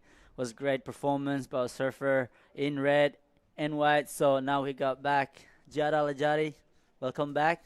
Thank you, Oni. I'm super excited to be back in the booth. We are currently in Maldives. It's an incredible day. The waves are absolutely firing right now. You know, the sun's out. We've had a few days of rain and clouds and stormy winds, but, you know, we're back here. The sun's out. The waves are firing. So tell me a little bit about what happened in that last heat. Well, I guess I was surfing red and white. I could not pronounce the name, but they just stick to their net. Didn't change the situation. They were surfing really smooth. This reminds me of Oki and how smooth they're surfing. Our surfer in China was in third place. They were surfing good, putting a lot of effort. As you can see in the water right now, our local surfer Ahmed Agil is in red, and John Mark Tokong from the Philippines is in blue, and of course Kanoa is representing Korea. Man, I know this kid surfing in Indonesia, and I'm so excited to see this heat. This is an exciting heat. Yeah, he's got the replay. Our local surfer representative, the Maldives. Here we go. Looks like he knows this wave really well. He's setting up for his first turn. That was a nice first turn. Maybe a little bit of nerves in there. So as you can see, John Mark Tokong on the back. All the surfers staying busy. There's a lump, the boat is just going past. And that's another challenge here. So the waves are clean, smooth, but that turn is so nice. John Mark Tokong is one of my favorite surfer from the Cloud9. So yeah. And he got on the backside again from Kanoa. Talk me through this one. All right, this was Kanoa. Unfortunately, a little bit of a guillotine lip to the head, and he catches one straight away after that to back it up. So let's see what he did on this one. Good first turn. Almost gets his rail stuck on that first turn, but unfortunately just gets unstuck on that second one. But already full of action. This is our local surfer, Ahmed Agil from Maldives. So a few scores already in. John Mark Tokong's first waves comes in at a 5.5. This is the replay of the last wave of our man in red, Ahmed Agil. Yeah, I mean, I can see there's a talent in his surfing, but there's a nerve. That first wave kind of shake it off, and the second wave is much better, so I can see he is fighting through the nerve to get used to, okay, he's at home, there's a lot of pressure, everybody's watching, all his friends, all his team, and it's not easy to represent your country, especially if you're surfing in front of your home break, because in competition in general we get so nervous, and sometimes I don't feel my leg. That's exactly right. And as competitors, we know that first heat is always the one with the most nerves, the one where you're most uncomfortable. You have to find your rhythm. You have to figure this wave out, because it's so different to surf a wave when you're with just 3 other people out than when there's at least 50. So this is John Mark Tokong right now. That is going to be backing up that 5.50 really nicely. I'm pretty sure he's going to be going straight into the lead with that last one. Yeah, definitely. He's just a competitor. I know he's a predator. He's just dangerous opponent to surf against with. You can see he's been competing a lot now, so he knows what he needs to do, what the judges are looking for. Like staying busy, no pump in between turn, is top to bottom surfing, even though there was a lump on a wave, but he managed to create that speed. That's difficult about it, to be out there right now. The waves are bigger today. He's been surfing such a small wave in the last couple of days, and then there's so many. There was a thunder. I don't know, not thunder. What's it called? A storm. Yeah. Yeah, and today we're blessed because look at this. Good waves offshore, and as you can see, the channel to paddle out is so easy out here. It's a paradise in Maldives. That's exactly right. And that paddle out, there's a little road they've made, so they've cleared it out actually for us, just so the athletes have an easier time walking in and out. And they actually got someone to remove all the sea urchins, so it's a super easy paddle out. There's a keyhole there.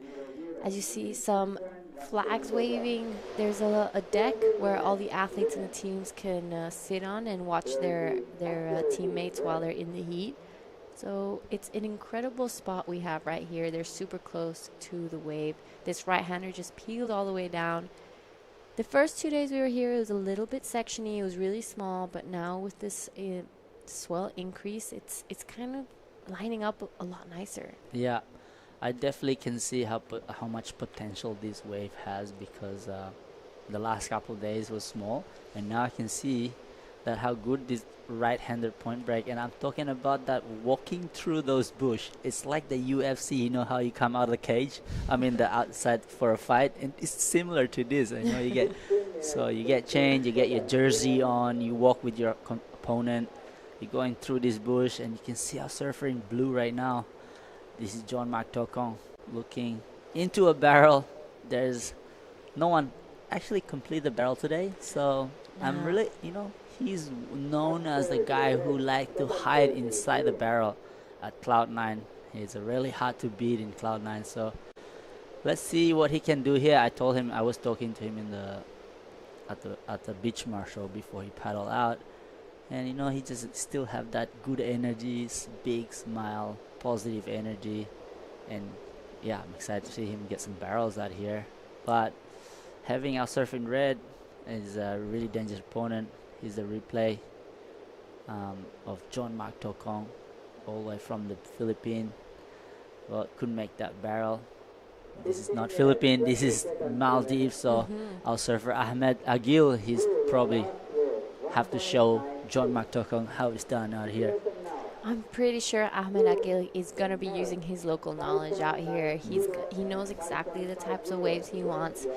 He's probably a crowd favorite. You know, he's at home. He has the support from his friends, his family. I'm sure everyone's down here at the beach watching. It's a beautiful day out here in Thulusdhoo, so don't miss out on this beautiful live action. So currently, John Mark Tokong is in first place. He has a 2.55 to his name. Ahmed Agil has a 4.33 and a 1.23. I'm sure he's going to be getting rid of that 1.23 pretty soon. He is sitting out the back with first priority. But let's not forget that Kanoa Palmiano is a dangerous competitor. He still has a wave to back up that 3.40. So this is a pretty rough heat. Yeah, definitely it's not a easy heat too.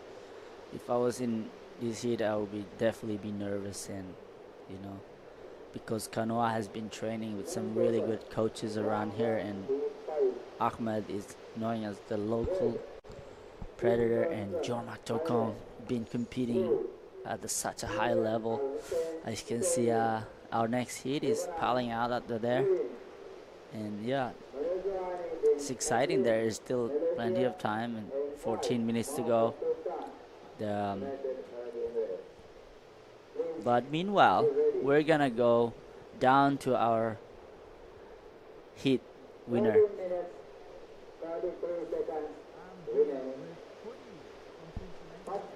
All right, so we will just stick with the live action for a little bit. We will be heading down to a post-heat interview just in a second. So I know you spent some time with John Mark Tokong, also known as Maramar. Tell us a little bit about some of his, dangerous traits while he's in your heat. What do you have to watch out for? When he's smiling a lot, that's dangerous, because when he smiles means he's having fun, and when you're having fun, that's when the good waves, big scores coming. So he's a little bit of a smiling assassin. Exactly, that's a real smile assassin. So today, yeah, he's looking still smiling, but yeah, just dangerous guy. So look at the wave. All right, so I think we're going to head down to the post-heat interview with our last heat winner. Hey everyone, I'm here with Pudi from Team Sri Lanka, who just won the third heat. And tell us, Pudi, for you, somebody from Sri Lanka, being here for the first time in the Maldives, though your country is just like north from here, how is it being here? How is it to experience Thulusdhoo, and especially how is it to surf this wave? Actually, I need to thank for first Sri Lankan Federation and everything to organize this everything and made us come here. And also need to thank for the boys here, Maldives. They are really good welcome. I'm really happy with them, and this is my first time here, and I'm really enjoying the time. It was so cool, and the waves are today finally got really nice and big, super nice, some tubes, so cool. So stock. Yeah, we definitely see that you were having fun here. Tell us, what is the difference between Coke's surfing here and to Sri Lanka's surfing?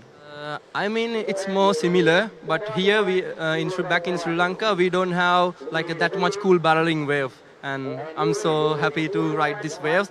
And the waves, the type, quite similar to Sri Lanka. Some breaks, not every, but it's really nice, really fun. Nice. Well, we hope to see you surfing some of these barrels. So you will proceed directly to round number 3. Tell us, would be your preparation for the next coming days? Because it seems like we will have, well, at least that's what the forecasts say, some good swell coming. Is there anything specific that you want to train for round number 3? I mean, my coach, they're like really helpful, and they train already for if there are big wave and smaller waves. And yeah, I already train, and they're giving like technical strategies and everything. Well, best of luck for you, my friend. And now back to the booth. All right. Well, thank you so much. That was a great interview for our surfer in red from representing Sri Lanka. So I have been there. I love it. So nice there at Aragon Bay. Actually competed in one of the event, and yeah, I had a good memory.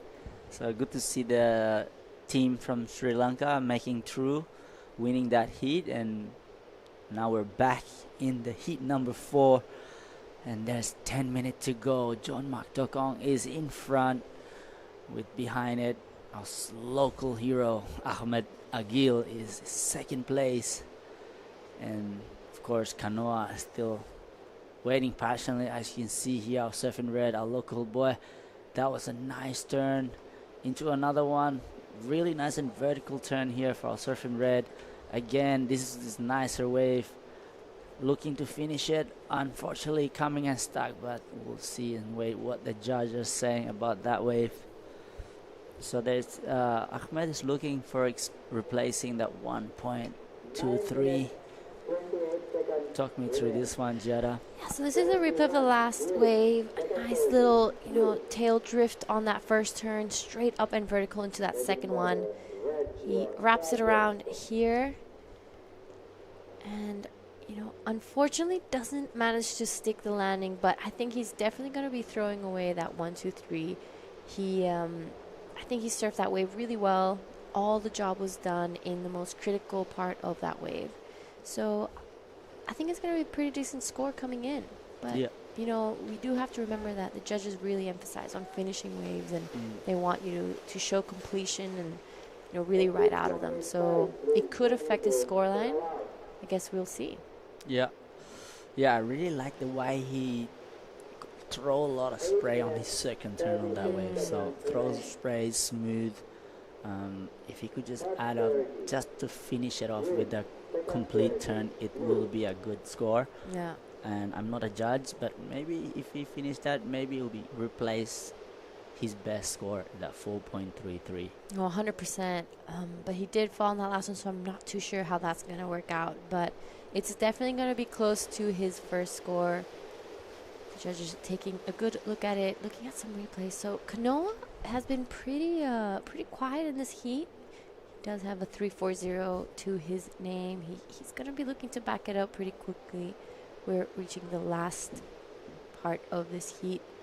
This is Ahmed again. Out the back, a quick up and out. Yeah, it's different when you serve against 3 or 4 other people. If it's 3, all you need to is control the third one. As you can see, our surfer in green. Kanoa looking, that was a nice turn here for our surfer in green. Another one. See how dangerous this surfer is, like, whoa. Really just top to bottom on this one. Another one. He's just saying, all right, I've been waiting. Sometimes when you wait and see what other surfers are actually throwing the score, as you can see the replay, he's really smart, has a good board. He's been training. You can see that leg training, a lot of spray, the timing on this one. Wow. It is going to be a good score for our surfer in red, representing Korea. It's a Kanoa, and yep, well, his name is Kanoa, so obviously he has been watching Kanoa Igarashi, maybe. It's inspiring with a lot of other Asian surfers. So yeah, 100%. Kanoa, a big name in surfing. So he's definitely going to be improving his scoreline after that last one. I think he could compete with some of the best waves of this heat. 100%. That's definitely going to be going into the 5 range, with my opinion. So the last of Ahmed Agil, comes in at a 4.50. So that is his best wave of the heat currently. We're all waiting for the last of Kanoa Palmiano. And here we go. Our surfing blue is John McTokong. That turn was super nice. Into another one. Wow. This guy is really demolishing this wave. He's not giving any inches to settle down. Look at that. That is just show of appreciation of complete surfing and power, flow, speed. Everything is all in that. So, well, he's gonna extend his lead for sure. And there you go. Our surfer in green, Kanoa, is now in second place. Oh, back up and down. I don't know what's going on in the screen, but Ahmed is in second place right now with a 4.33 and a 4.50. Yeah, so we have to wait for the last score of our surfer in blue and green. We're waiting for 2 scores to come through right now. So now priority is with our surfer in green. Second priority is red. John Mark Takong, also known as Maramar, is coming back from an incredible wave. We'll be waiting for some scores to come through. Here are some of the replays. So our man in blue representing Philippines, Maramar, good first and second turn. I love that second turn. He really pushed the tail out, fan of spray out the back. I feel like he could have added a little bit more variety, but it was an incredible wave nonetheless. This is a replay of our man in red, Ahmed Agil. Unfortunately, just comes unstuck on that second one.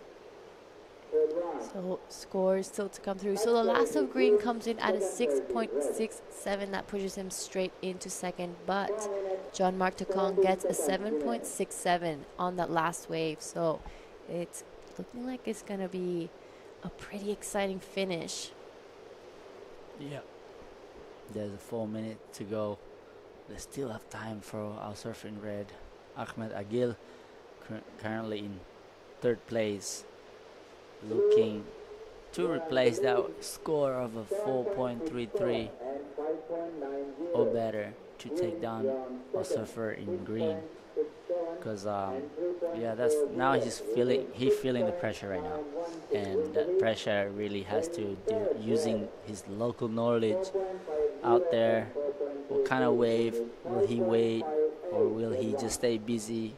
You know, this is the part of tactical stuff, you know. And looks like the set just came, so let's watch carefully. As you can see, the time is ticking down. It's 3 minutes to go here. Just hoping there's no boat coming at the back, Giada, because that's when you want to see our surfing red. Want to surf? Here we go. I can see on the screen. Is this red or blue? I'm not too sure. Oh, this is John McTokong trying to do some air.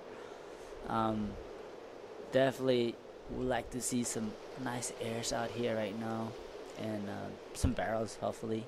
Yep, hopefully we will be getting some barrels out here. But it's interesting to see how John Mark Takong, he has 2 big scores. He has the highest score of this heat. So we see him kind of taking to the air. He's trying to go big now. He's comfortably in first with only 2.5 minutes remaining. There's going to be a shift in his surfing, I think. Yeah, 100%. So John Mark Takong already feeling the confident and feeling the rhythm out there, but he's not comfortable yet, because he knows this green and red is dangerous, because they can see a 6.67. It's not an easy score to get. Yep. And so, you know, John Mark thinking like, come on, time, run out faster, you know, run faster, same as Kanoa. But you can see the sets coming, rolling through now. Who is going to be on it? Looks like Kanoa is trying to pull in on this one. Unfortunately, the wave just kind of ran off, and there's another set back. Yeah, it's looking like some of the surfers are just slightly too deep for this set. You know, they have to be a little bit more outside It looks like this wave has two sections, so there's a deeper section and the section out the front that we're seeing now break. But pressure is definitely on for Ahmed Agil. He really needs a score right now. He needs a wave. A minute, 20 seconds left. So we'll see what he manages to do with this type of pressure. Yeah. Is this going to be a repechage or just eliminate it straight away? I am pretty sure that there's going to be a repechage round after this. So Okay. he will not be eliminated straight away.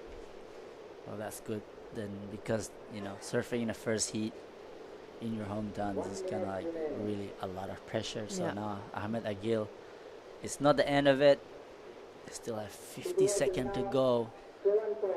Time is slowly ticking out though, Giada. So our surfer in blue currently in first place with a 5.5 and a 7.87. 40 seconds to go. Kanoa, at the start of the heat, he was just sitting out there. He's not staying busy. He's not putting pressure on himself. He's just waiting for his turn. That's right. We reached the last 30 seconds, and you can see Kanoa kind of playing a little bit of mind games right now. He's in second. He wants to secure his position, so he's sitting really closely to Ahmed Akil just to make sure he does not catch the score he needs. We are reaching the last 10 seconds of this heat, and it's looking like it's going to be John Mark Takong and Kanoa in the first and second. Unfortunate for Ahmed Akil. He will be going into the repechage round, so it's not over just yet for him. All right, and with that, we're going to head to a recap, and we'll see you guys in the next heat.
All right, guys, welcome back to day one of the ASF Asian Surfing Championships. We are currently in Maldives on Thulusdhoo, and in the booth with me is Jessie Starling. Welcome back. Thank you. It's nice to be back. I went for a little bit of a walk, chatted to a few of the competitors. It's a beautiful day outside. That stormy weather we've had the last few days is definitely gone, and it's cool. Now we get to enjoy some nice weather, great waves, great food. No complaining here, none. That's exactly right. You know, the water right in front of our booth is incredibly clear. It's blue.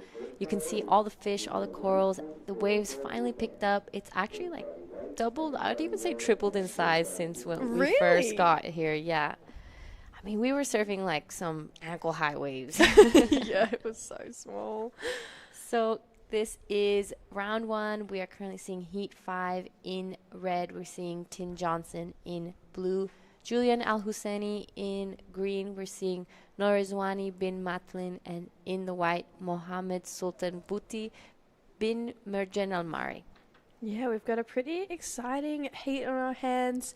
I feel like we've got a few new nations competing in this heat as well.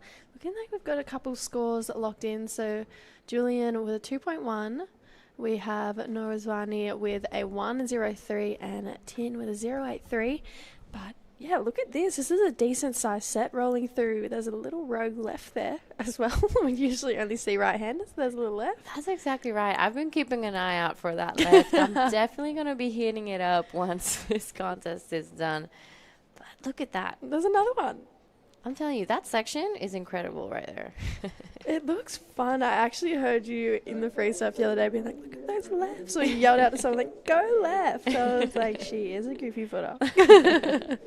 Goofy footer till the end. Till the end. But yeah, I agree. I mean, I feel like the swell's even picked up since we've been here today. It just looks so fun, so contestable. Here we go. Looking like we got a surfer having a paddle. Can't quite scratch in to that one there, but how's that last heat, Giada? Yeah, the last heat was pretty interesting. Very similar to the first one. Mm-hmm. We saw John Mark Tukong from the Philippines and our local surfer Ahmed Agil in the beginning, keeping really busy. Kanoa taking his time, and then he ended up getting one of the best waves of the heat towards the end. We saw a little bit of priority games as well. Kanoa, you know, staying close to Ahmed, knowing Ahmed needs a score, so he was on top of him for a while, but it's pretty entertaining heat. John Mark Tukong always giving us a show. He's one of my favorite surfers to watch in this Asian region, so it was great to watch that heat. Yeah, he's incredible. I mean, I call him Marima.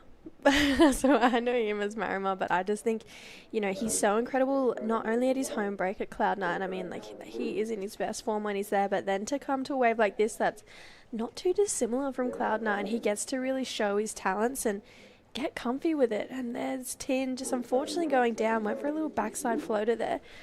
I think backside floaters are coming back. I think so too.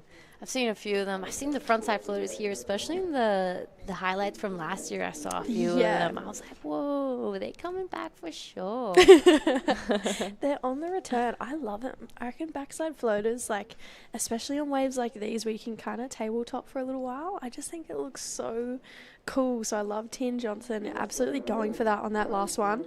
But yeah, this is going to be a fun heat. I feel like, you know, we did the first heat together and then I was on the heat after, and similar thing. I feel like it's been a theme running through the day. Last 5 minutes, turn it up to 11. Like, we are ramping it up for the last 5 minutes. We're getting excited. So I feel like everyone for round one, getting their momentum going, but give me those last 5 minutes, it's all systems go. That's exactly right. Some of these surfers are surfing 5-minute heats.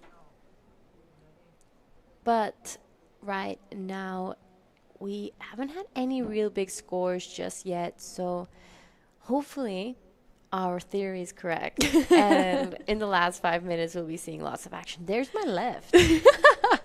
I'm going to be going there for sure. It looks fun. It's got your name all over it. It looks really fun. And it looks like we've got a little interview ready with our friend Oni. Oni, who do you have? All right, everyone. We are here with the last hit winner, John Mark Tokong. Welcome to Maldives, man. How are you feeling out there? Thank you. Well, to be honest, I'm so grateful to be here and like to all the locals here. It's so lovely people, and the food is so nice, and especially also the wives. Ooh, it was The wife or the wave? the waves. That's what happened when you spend time in Australia. Yeah, Okay, that's good. so the good score, like the first couple of waves that you got, looks like you're in the rhythm. Tell me, how does it feel to surf against the local and canoe out there? Well, like to be honest, also for me that the locals surf really good. They know where the spots, and they already it's their home break. And Kanoa also surf really good now, and he's supposed to be a groom, but he's joining the Open, which is really good. And yeah, and feel like so confident in the water, and just like pretty much thinking about myself and the waves and how I really surf with it. I can see you trying to get barrel out there. I know it's not Cloud9, but is it really tricky to get barrel out there? Oh yeah, he's really tricky. Like so, I didn't know if it's like really barreling because there's like a backwash or something, and I was like, keep trying and didn't make it. But looks like your rail game looking sharp. So we're really excited to see you in the next round. But what's your next plan for the after this? My plan, I think you already know my plan, yeah. Like, yeah. So yeah, stick to my plan and get focus what we need to do on the heat. All right, there you go. This is John Mark Tokong, all the way from the Philippines, and congratulations, and see you next round. Thank you. That's an epic little interview with Oni Anwar and John Mark Takong, also known as Maramar.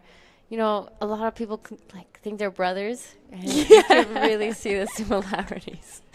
So many people think they're brothers. Those two are such good friends. I mean, they've competed against each other for so many years now, and I think you could tell the fun spirits between the two just then. I mean, Oni and Marim are such likable humans. Like, they are just funny guys, and they're fun to be around. Like, Yeah. really contagious energies. So to see them both in that interview, then that was pretty fun. Yeah, that's exactly right. And they're both of their personalities are actually quite similar. They're very bubbly and outgoing, and they both like to give those jokes out. So it's always a great combination to have around. We've seen a few of those interviews as well earlier this year during Nias and Krui. So I'm happy to see that duo come back.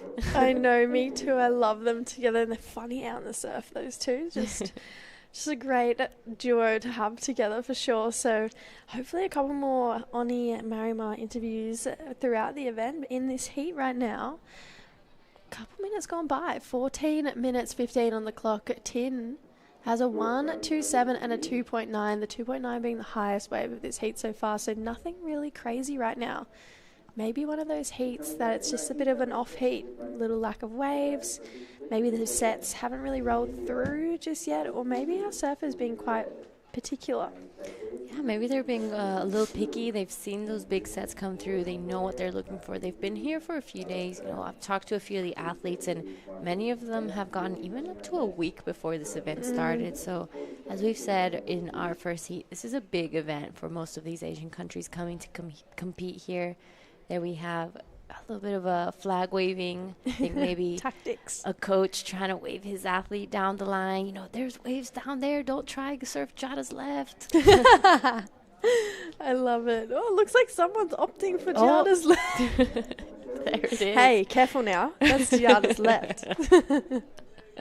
Watch out, watch out. All right, here we go. Looking like we've got a surfer. This is Tin. Just a bit of a hook under the pocket for that one. And that's all she wrote there for Tin Johnson. So, yeah, real sleepy heat so far. Maybe potentially a little bit of nerves filtering through. I feel like when it's a heat like this, I don't know about you, but if it's me, I just start turning waves and trying to build rhythm. This is a good-looking bowl here, though. Yep, this is our surfer in green, Norzwani bin Matlin. So this is definitely going to be the best wave of the heat right now, and he's definitely going to be backing up that 1.03. Yeah, absolutely. I mean, those first two turns were really nice. I feel like he just listened to what I was trying to say. Like, just start turning waves. Let's start making things happen. Really nice first turn there. Holds on. Beautiful bottom turn. Gets a second turn in, and then I like how he's going for a third. comes down to this inside section, and that wave just bottomed out. He buried the nose, so he went down. But yeah, like you said, definitely the best wave of the heat so far. The benchmark was a 2.9, so nothing crazy high. But yeah, hopefully our competitors start building some momentum here. Yep, I totally agree. And here's a replay of our man in blue, Julian Al-Husseini. So we missed this one, and unfortunately does a bit of a backflip there. But yeah, on that earlier wave, it's good to mention that maybe he fell off because there was a bit of whitewash on that face of the wave, and when there is that whitewash, it's easy to lose control of your board. So we'll see what the judges are gonna be giving him. So our man in blue, Julian Al-Husseini, gets a 1.60 and goes straight into second. Our man in green got a 1.03 for the last one. Yeah, so he's got himself into third. Muhammad in fourth with just a 0.6, so still really small scores in this heat.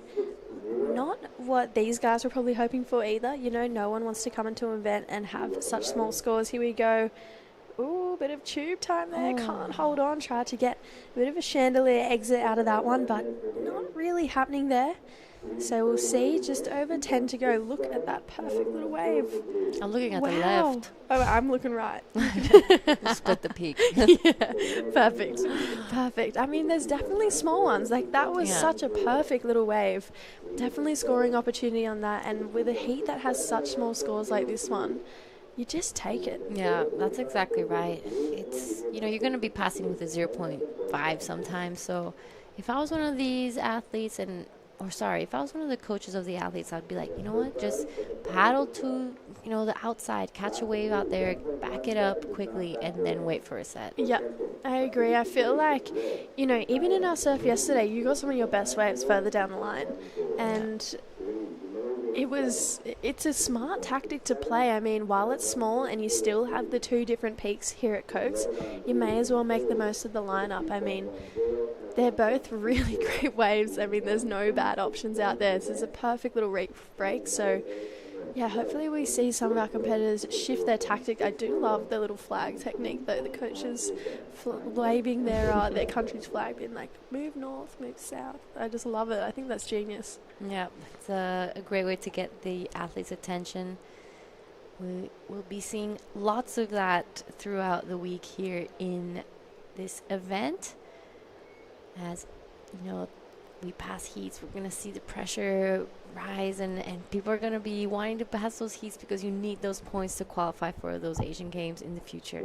Yeah, I mean, those Asian Games, that's why everyone's here. Everyone wants to get there. I love the fact that Asia's put this together, and they've made this pathway, this platform, like a mini Olympic platform for everyone to work towards. And it's cool. It's really cool. It's a step in the right direction, and it's definitely the future of surfing. That's exactly right. And it's a great timing as well, as we just finished the second Olympics ever done. So cool. Yeah. I feel like this Olympics that rolled around, it was like a lot of competitors who are our age. And so it was like the TikTok generation of the Olympics. So you got to see more insiders. Like, you got to see how it was where they were staying, what it was like in Paris, what it was like in Chopu. I mean, I have a friend, Safi, who was competing there. Like, she had so much behind the scenes stuff. And I was like, this is amazing, because it feels like you're a part of the Olympics too. So I thought this year's Olympics was insane, especially on a wave like that. Oh, Gianna's left. He he knows what he wants. Yeah. He knows. That guy's goofy for sure. You can see it from here. I love it though. He's looking left. He's probably seen those few roll through that we saw and went, 100%. But yeah, you're totally right that it was great to have those behind the scenes of all the Olympic athletes, and kind of gives you that little taste of what it's like to be an Olympian, and how incredible it is over there, and just how high the standards are. So it was great to see that as well. I loved how they used that big cruise ship as the hotel. I know. That was pretty incredible. That was so cool. And like, I just feel like, imagine being on that boat with all the countries, all the Olympians. Like, what a cool experience. Like, just getting to hang out with fellow surfers, and obviously they're for the Olympics. Like, that is the biggest stage. Like, whether you're winning a world title or Olympic gold medal, like, they both weigh so much. But then to be there and, like, be a part of this community, be a part of everyone who's feeling that exact same pressure, like, no one wakes up and goes to the Olympics every day. Exactly. Like, it's such a rare event, you know, every 4 years. So how cool. Like, I couldn't even imagine how nervous you would have been competing at that event. So the fact that they got to experience it all together. Yeah, that's exactly right. It must have been such an incredible experience. And you're right. You know, you're going with the best in the world, and it's a great event because I feel like they've made it a bit more accessible for everyone. Yeah, I agree. So it's not just, you know, the World Tour surfers. It's like you were seeing people like Alan Cleland. Yes. And like some of more underdog names like beat some of the big guys out there. I know. Or even Carly. Like, obviously he was the local, but like he was not up against an easy task in Gabriel Medina, Jack Robinson. Like, they are some of the best bow riders in the world, and he came out with the win. Yeah. Like, that is so incredible. And if that's not saying something about the fact that if he can take it to them on the Olympic stage, he could probably take it to them on the CT stage, you know. So I feel like it was definitely a bit eye-opening to be like, okay, well, you know, maybe we should see these people on tour. Like, Al, he is incredible at that wave. And then he just went on to win the Challenger Series. Like, I really hope that he gets more under his belt. But, yeah, it definitely made you scratch your head and be like, okay, there is so many talented surfers out there in the world. Like, it's insane. That's exactly right. And it kind of shows that maybe they should make the CT a little bit more accessible to other people. Because, you know, I just feel like the wave quality to qualify for the CT is not the same once you're on the CT. I agree. So how could you be, you know, that's just not, I personally don't think it's the right qualification, but. Yeah, I mean, I feel like running an event and event schedules, like even running this, it would be so hard. Like, so much would go into it. So I try and like take into consideration like all of that. But I agree, like, imagine qualifying for the CT in Brazil in looks like a really fun little beach break. Like, I would love to compete there. To then starting your year at Pipeline. Yeah. Like, that could not be more different. Like, but then again, you gotta be able to surf in every condition. Exactly. This is Tin Johnson right now on his backhand. 2 good turns. A little bit of whitewash on the face of this one. He's gonna try take it all the way down. He's gonna want to finish this one off, and let's see if he manages to stick it, and unfortunately just falls off of that. Yeah, it goes down in what looked like very shallow water. Yeah. Just there. But he seems to be okay. I love the fact that he went for that end turn. I mean, seen a lot of competitors today not attack that end section, but Tin did. He got nice and vertical in that first pocket, so really nice surfing here. Gets a bit of a carve through, and then this is where the wave goes a little bit sleepy. And he just has to work with it, try and regain that speed. You can see he's really patient, just trying to find the right timing, then takes the high road there. And then comes up to this one, tacks it, but yeah, it goes down. But I just love the fact that he went for it. Yeah. I feel like even though it's shallow there, you have to put it all on the line to get the big scores. That's what all the best guys are doing. So Tin definitely nailing that one. Yeah, talking about going for it, looking like our man in blue really went for that last turn. Yeah. We'll see what the judges think of that. Unfortunately, he didn't manage to stick the landing, but we'll see what he did on the outside. Yeah, it was good to see Julian just try and, you know, get some more waves under his belt. I feel like this is what all those competitors need to do. They need to keep swinging, need to keep the momentum going. This is a good-looking wave. Look at these waves, Jada. They look so fun. Oh, this looks insane. Oh, what a cool place to surf a heat. And like you said, really went for it there, but just kind of got eaten by the foam. And then out the back, a little too much on that heel side. That was our surfer in green, Norzwani. So he's going to go down. We've got Muhammad looking like he's on the inside, so potentially a way for him to come through as well. Just under 3 minutes to go. Other than that last wave of Tin, nothing super dynamic happening in this heat. Yep, that's right. It's looking like they're struggling a little bit, but here we have our man in white. It's a replay. We'll see if he finished this one off nicely. Nice top turn. You know, handles it really well. Let's see what the judges think of that last one. He's currently only sitting on a 0.60, so we are gonna be waiting for some scores to come through, and look at that. We were probably right. All the action is in the last 5 minutes of this heat. Yeah. We've ticked the box again. But yeah, I feel like we're looking like we've got a bit of Team Indonesia on screen, your friends and family there. But yeah, I just feel like this heat is going to be a really great learning heat for all of these competitors to know that you can probably, the energy that they're bringing to the last 5 minutes, let's bring it to the whole 25 and let's see what happens, you know. But a great first round heat. I love the fact that there's a repechage. I mean, it's not many events you get to surf and there's a repechage anymore. Getting that second chance, you know, it kind of takes a bit of pressure off your shoulders. You're like, okay, you know, this heat didn't really go the way I wanted to, but I have a second chance. Yeah, exactly. And I think does take the pressure off that first round heat, but you know, everyone wants to make it through. Everyone wants to be in those top 2 spots. Here we go, Norizwani having a look here, needs a score to get into second. There's 1 minute 20 on the clock. There's that second snap. Racing for more down the line. I really like the way he really winds up into his bottom turn. Sticks the finish. 4 turns for Norizwani. Is it the score? I think I'm calling it. I think he's got it. Yeah, I liked it. 4 turns there from our surfer in green. Here's the replay, Jada. So he cashed in his priority for this wave. Great looking wave. I think it's the cleanest one I've seen ridden in a while. Good first turn. Gets back into that pocket and the power of the wave. Kind of like a mid-face snap here. He highlines it, gets another turn, and finishes it off here on this vertical part of the wave. We'll see what the judges think of that. He's looking to get into second place with just under a minute left. He's going to go in with that one. Yeah, 30 seconds to go. I mean, he can't be upset with that. He gave it his all on that wave. Tin now out the back. Good looking first section. Tax if it goes down. Unfortunately, that was on its way to being the best turn of the heat so far. So coming down to 10 seconds on the clock. Got Team India getting ready behind there. So see what that score locks in at for Norizwani. And it locks in as the score. You called it. He goes to second.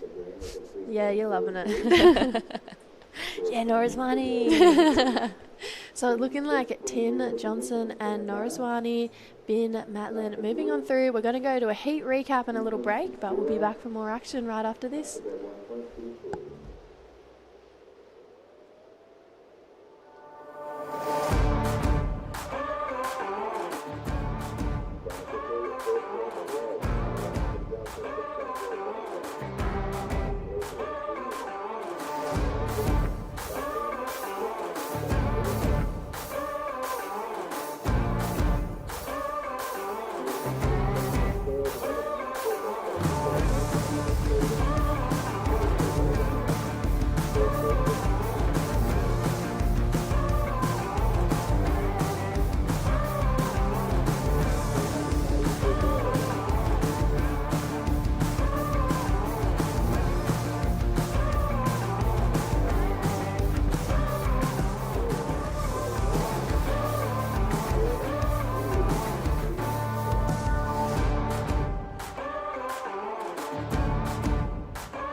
Welcome back. We are in the beautiful Maldives for the Asian Surf Championships 2024. Back in the booth, my good friend Afri. How are you? So good, thank you. So good. It's hot though, and I like it because the last days were a little bit, not only a little bit, it was quite windy. Yeah. Apparently the windiest that ever was happening here in the last couple of years. I heard this too. So you see me sweating, but I like it. He's actually really happy about it. But we're rolling into heat number 6 of this round, so it's all happening. We're moving on through. We've got Harish Muthu in the red. We've got Liu Mingjiang in the blue and Bat Iridui Dalat Seren in the green. So another great heat on our hands. We had a bit of a last minute change in that last heat. We've been calling it. It's the last 5 minutes. Everyone ramps it up. And we had it again in that last heat. We had our surfer in green move from 4th to 2nd. Very exciting stuff, and we've got this heat already underway. This is the man from Chinese Taipei. Yeah. Look at him, what a wave. First wave, really critical surfing. It feels like it's getting better and better. You know what, I was actually talking to Amade, the local hero, the captain of Team Maldives, who knows this wave better than anyone else, and he said we might see some barrels soon. Oh, yes. Is that maybe? No, probably not yet, but still good surfing there. Much more power than in the first heats. You can see the wave really pushes them. And this is our surfer from India, Harish Muthu. Oh, on hopefully nothing that was too hurtful. I don't know, like it looked like he fell in a critical section there. He fell kind of flat though, so I'm thinking that he's going to be okay. But this was a really nice surfed wave. Had to kind of dodge surfer in green there, but that first carve, really nice, tidy in the pocket. Swooped it down for a second carve there. Straight up in the critical section. This is what we want to see. And then a bit of a tail slide there, goes down. But we do have our lovely friend Giada down there with last heat's heat winner. All right, I'm here with the last heat winner, Tin. Congratulations. So, how are you feeling right now? First heat, you know, what's going through your head? I feel really good because last year I got knocked out in the first heat, and I hope to do better in the next one. All right, so, you know, the conditions have changed so much today to the past few days that we've been here. Has there been a bit of a change in equipment or a change in strategy since, you know, you've seen that change? So I came here about a week and a half ago, and the first days were pretty big, so I used a 511 round tail, but the last few days have gotten smaller, so I use a 510 squash tail. All right, tell us a little bit about your equipment. What are you riding and where you get your boards from? So I'm riding a Warner 510 squash tail, 25 liters. I got it from the Warner shop in Bali, and it's been really good so far. All right, I'm sure there's lots of friends and family back at home watching. Is there any message you'd like to give them? Really happy to get through, and I'll do better in the next heat. All right, you did really well, and good luck in your next heat. I'm going to take it back to you guys in the booth. Amazing. Thank you, Giada. Thank you, Tin. Fun fact about Warner surfboards. They are actually shaped in my hometown. Oh, and where's that? Narrabeen. So Warner, Brett Warner, he is, a real world-class surfer, now shapes boards, has a son, Kai Warner, who's an Australian champion as well. So pretty cool stuff there for me to see a Warner surfboard, but then we just see our surfer in blue finishing off a nice wave there. Yeah, his second wave. So it seems like he's on fire. It's not only the water that is warm, but also him riding this wave. And here we have our surfing green from Mongolia. And when was the last time you've seen a Mongolian surfer, Jessie? Never. There you go. And this is what makes this event so special. The Asian Surfing Federation was able to bring together countries from Asia where you wouldn't expect that they would sit here, swim here, paddle here, surf this wave with us. And Mongolia, a country that is landlocked, Central Asia, is so great to have them here. I mean, you saw him still trying to paddle out, but you know what? It doesn't matter. Just for him being here the second time in a row, already has been here last year, is a big thing. So who knows? Soon Mongolia hopefully will start to rip these waves. Yeah, absolutely. I mean, I'm sure if this is his second time here, you know, he's bettering himself, he's working on his surfing, so we'll see what the future holds for our Mongolian surfer. I'd love to see him try and get back out there. That would be pretty cool. Here we go. We've got Liu up and riding now, though. Look at this drone angle shot. It just looks so dreamy out there right now. This wave looks so fun, and Liu just absolutely going to town on this one. Here's this inside section, tags it, and gets the finish. I love seeing people attack that inside section. I know it's shallow, and I know it is a bit scary to hit, but that's where the points lie. That's where the critical sections are. That's where the risk versus reward is, and the judges love seeing it. Yeah, here you can see him reading the wave, looking for where he can score best, and really tries to stay in the pocket with his turns. And yeah, pretty much served this wave all the way to the end.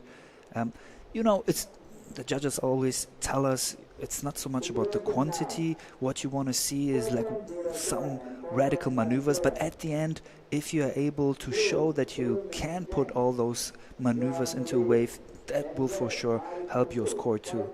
So third wave for the surfer in blue. Also, the Indian surfer was on his second wave, so we are looking forward to see that replay too. And meanwhile, I think our Mongolian surfer is still trying to get to the lineup.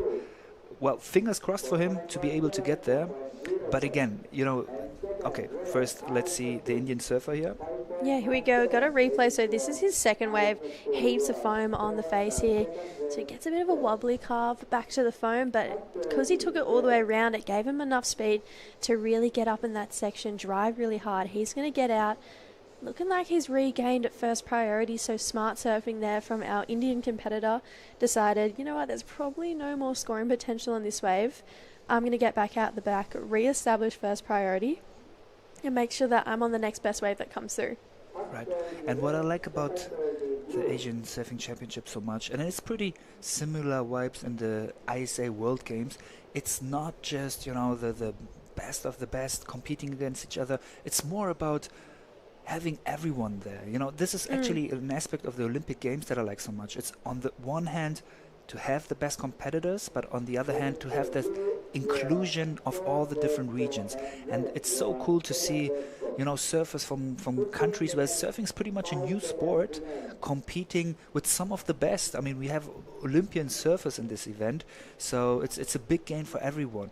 Obviously, for the not so experienced ones to see all this professional, to learn from them, talk with them, and, you know, get all the tips and tricks. But then, on the other hand, also for the professionals here, for the super good surfers, to have this vibe, you know, of camaraderie, of meeting people from other countries. You see Team Indonesia here having a blast, sitting there looking at the waves.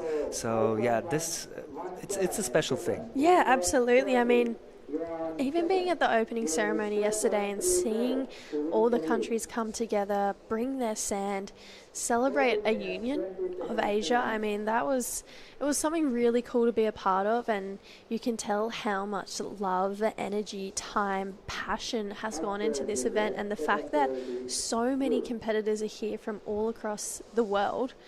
It's insane, and it speaks volumes to you guys, it speaks volumes to all the competitors and the countries competing here, and it speaks volumes to the future of Asian surfing. Right. It's big. You just saw Team Afghanistan there, another one of those countries landlocked, and you heard it in all the interviews. It was Team Sri Lanka and also Team Philippines who were talking about, first thing they were talking about was the hospitality of the people here. So it is a special event, and everybody who was here last year can definitely agree and tell you it was pretty much like, you know, a family gathering. So we love to see this perfect wave. We love to see people shred here. But again, this is not the only reason why we are here. It's also about just celebrating having the opportunity of being here. Having said that, we have less than 15 minutes left in this round one, heat number 6, where Chinese, Taipei, India and Mongolia are competing against each other to be able to directly advance to round number 3. The first 2 will be able to do so, and the third one will have another chance in round number 2. Yeah, it's really Exciting, I think, to have a repechage round because sometimes, especially competing on a scale as big as this one, you can get those first round nerves. Jada and I were talking about it. Sometimes it just gets the better of you. And that's okay. It happens. Like, you're only human. I mean, nerves are natural. They're a part of life. But to have that repechage round, to feel like, okay, I didn't get the best out of myself in that first round heat. Now I get a second chance. Let's really give it my all. You know, you can learn from your mistakes, and sometimes the winners actually surf through the repechage rounds, you know, so it could actually be a bit of a bonus. True. Yeah, it gives you a little bit of extra time in this wave, surfing it alone, trying to figure it out better. And for all of you who have never been to Thulusdhoo, Maldives yet, you can see this beautiful island. You just saw the little, small island in front of it. But before we see some live action from surfer in red with priority, surfing on his third wave here. It looked like the Chinese surfer was actually... do you think he was too deep, or he just saw that he might get an interference there? I think that was a little bit of a tactical play from India, maybe even the Chinese Taipei surfer trying to sell him on that wave, because as you saw from Harish surfing that wave, there wasn't a very good wall on it. So potentially a bit of a smart play here from our surfer in blue. He's sold him this wave. India's like, I'm keeping you off.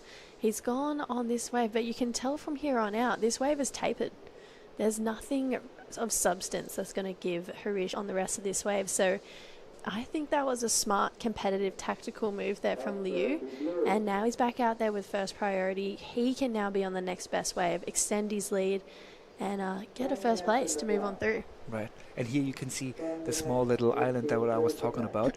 You know, normally you would cross that bridge, go all the way to the end in this little foresty place. It looks amazing, almost psychedelic, I'd say.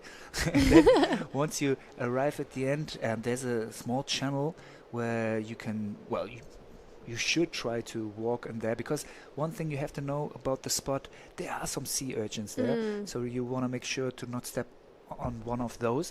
But for this competition, it's actually a tricky thing to go via the channel, because you are risking, in case you are in front of somebody else from the heat before, to get an interference. So we ask all the athletes to actually paddle around to not have that, on the one hand, interference for themselves, but then obviously on the other hand to allow the heats before to score the maximum they can do. Yeah, really smart decisions by the officials. I mean, there's so many places in the world where you do have to do that. I know at Cruy we all paddle wide. A lot of places back home we all have to paddle wide, and you hear the beach announcers say every heat, make sure you sit wide, stay clear of the competitors in the water, because it's their time. It's their 25 minutes to show us what they've got, to make the most of the opportunities, to make the right decisions. And if they can't make the right decisions if the surfers in the next heat are in the way, you know, so it makes sense. It is a fair paddle, I will say. It's quite a long paddle. But they have 8 minutes to get out there. And plenty of time. Yeah, right. And then they can sit next to the buoy and wait until the heat is done. And, I mean, there's a reason why we have decisions like that, because it's not only the elite of the Asian surfers that are competing here, but actually we have also an elite crew when it comes to the technical stuff. So as a head judge, we have Perry Hatchett. Probably there's no other head judge in the world who is more experienced than him. He was I think almost 20 years in the ASP, which is now the WSL-CT.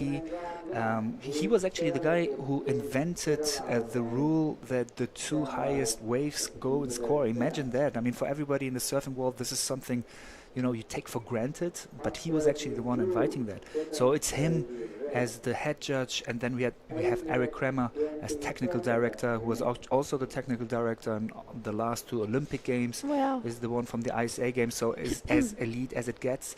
And then obviously Kimifushi Imoto as the contest director, a board member of the ISA. He was the contest director in the Tokyo Games, so is as experienced as possible. Yeah, it's a really strong and solid team that we have here. I mean, it's what you want. This is the Asian Surfing Championships. We're not coming up with a bad team. We're coming up fully ready. I mean, I was on the phone to Perry before I came over here, and he told me, he was like, I was the guy that, introduced the two-wave rule. I was like, oh my gosh, you're royalty.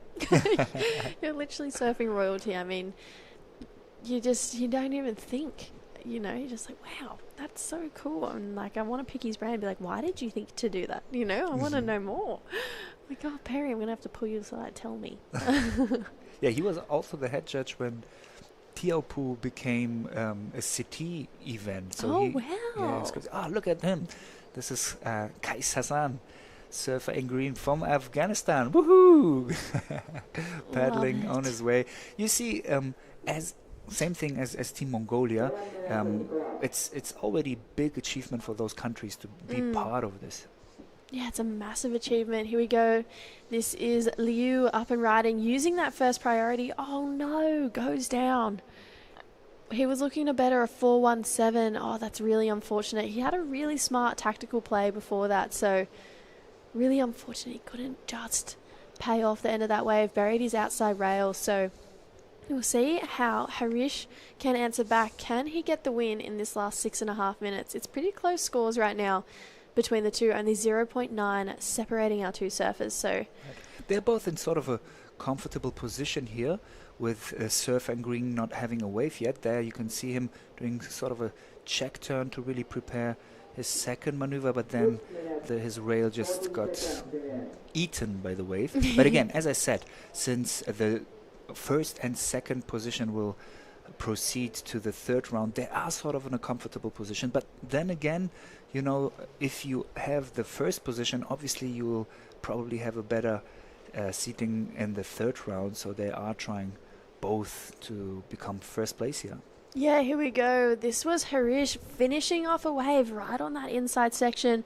That was the end of the wave too. I saw him paddle into that and I thought to myself, this looks like a good wave. It looked like it was going to have a nice long connecting wall. So here's the replay. Let's see what he got done out the back. Yeah, really strong opening carve there. Really love the timing of his surfing. I mean, he's got a nice second pump bottom turn in, and he's just got 4 really tidy turns. Surfed this wave beautifully from start to finish. He didn't need a big score to get the lead off at Liu Mingjiang. So, yeah, let's see. Just over 6 minutes to go. 5 minutes, actually. And Team India, similar to Team China, they just started to promote their surfing in the recent years. China already started 2016 when surfing had become an Olympic. In the Rio Games, they said that Tokyo will be the first time. But with Team China, it was pretty much last year when they started to really invest big time in surfing. So last year was their first ISA participation in the World Games. Also first Asian Championship. They had their first QS event last year. Yeah. So I actually went to that event last year. How was that? It was so cool. We were down in Mahabalipuram, and it was a QS 5000, and it was so cool. Like, honestly, like you don't hear that many waves in India. Just being in Australia, it's not that you hear about it very often. And when I went there and I surfed that wave, I was like, wow, this is world class. Oh, really? Like, it was such a fun wave. The people were incredible. I actually have some friends here who I've seen in the surf the last few days. I'm like, oh my goodness, I haven't seen them in so long. And it was actually maybe one of the best events I've ever been to. No way. Yeah, wow. I loved it. Okay. Was it a beach break? It was a beach break, but it was a point. Okay. And where you surf, actually, so there's 7 temples, and unfortunately 6 of them are now underwater. And so flooding, or what was it? It's just I think just where because they were so old, the temples where they were built, it's just that it's eroded and the waters come in, and things have changed. But on dead low tide, you can see the top of the 6th temple, but you actually surf off the 7th. Wow. So it's like a right-hand point, and the temples, you sit next to the temple and you surf all the way through. And there's a little bit of an obstacle course of a big rock in the way in the middle, but other than that, honestly, it's the funnest wave. The food is incredible. The people are so lovely. So it wasn't too spicy for you, the food? No, I love spice. I do love spice. Well, then I guess you like Maldivian cuisine too. I do. When I came here last year, I actually loved all the Maldive food. I was like, wow, this is really good. I love it. But yeah, no, I think India, they're definitely pushing their surfing at the moment. It's really cool to see.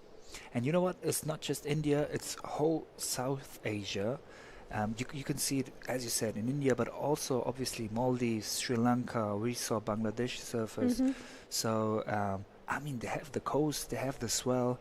Uh, yeah, thank you, South Asia, to finally start to promote all this, because obviously that allows us to experience all these beautiful spots too. I mean, I was talking to Perry. He told me that 10, 15 years ago there was barely any tourists in Thulusdhoo, and now, yeah, everybody can surf this beautiful spot. Here we go. Looks like Liu on the answer back on this wave. Needs a score to get himself up into the lead because Harish did take back first place. 2 nice carves to get this wave started. Ooh, goes for a bit of a layback there, but gets hung up. I'm thinking no so far, but who knows? Only based on the fact that Harish got 4 really nice turns on his last wave, but good looking wall, strong first carve. Yeah, I like his bottom turn. He's like super compressed and goes really deep in this. But then it seems like in this heat the waves got a little bit smaller than in the heats before. So good surfing from Surfer in Blue. Let's see if he gets what he needs to go for first position. It's just like 0.24 points difference. So everything is possible for him. Yeah, absolutely. I mean, anything is possible. There's definitely still time on the clock for Harish to get another wave. He's out there with first priority. Doesn't look like our surfer from Mongolia made it back out there, so we'll see him again in the repechage round. But, I mean, just the fact that we've got a surfer from Mongolia out there, that is so exciting in itself. So we'll see what he can do in this next round. Looking like Red was having a paddle there. And here you can see the drone shot, but back to Surfer in Red with what could be his last wave. So he really wants this wave to maximize, to have a count here.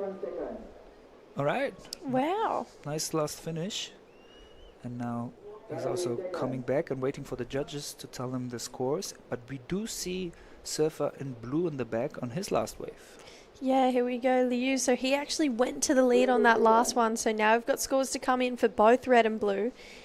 Heat's on. We've said it again. Last 5 minutes. Everyone ramps up a bit. This is really close right now between Liu and Harish. We're going to have to see who the judges give the nod towards to. We're coming down to the end of this heat. What are your thoughts? Who are you thinking? You know what? I mean, we see it here. Both had quite strong last waves here. So the Indian surfer waits to see the right section here to really go out with the nose of his board. So that is, compared to the other ways, more critical what we've seen here, and especially the finish wasn't that easy too, as you see the wobble there. But then I do believe this was more powerful surfing. Look at this, much more speed, much more flow, and obviously that's what the judges want to see. Maybe not as much out with the nose, but it is more critical what the Surfer in Blue did here. So if I would have to decide, I would say that was one of his best waves, and with that he could keep the lead. Well, we're going to have to find out shortly after this. We're going to go to a recap and then a break, but we'll be back with the results and another heat. Don't go anywhere.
Hello, everyone. We are back, and the Asian Surfing Championship, second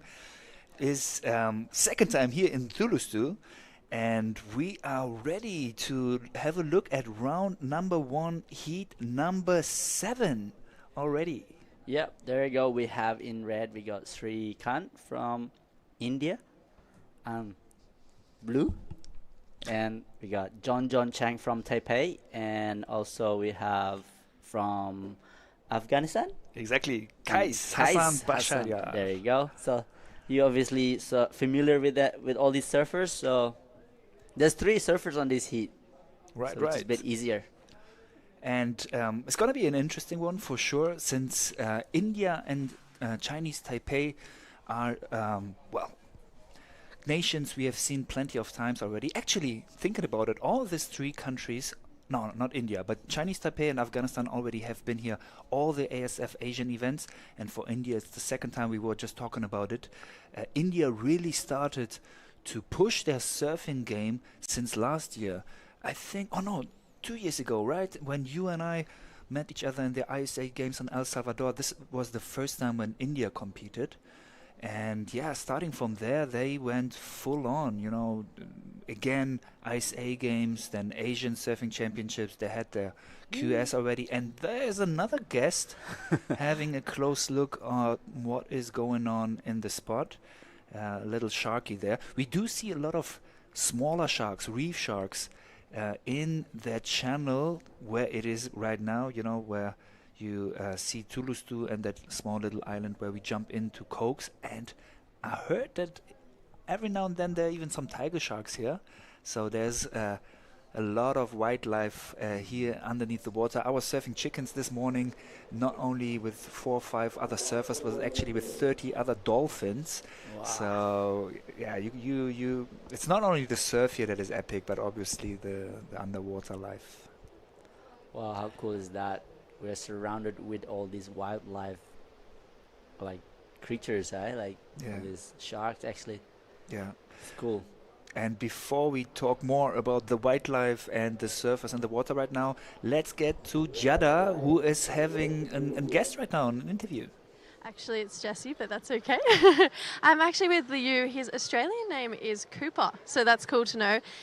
Liu's going to answer all of his questions in Chinese, but Liu, how was your heat out there? Tell us about it.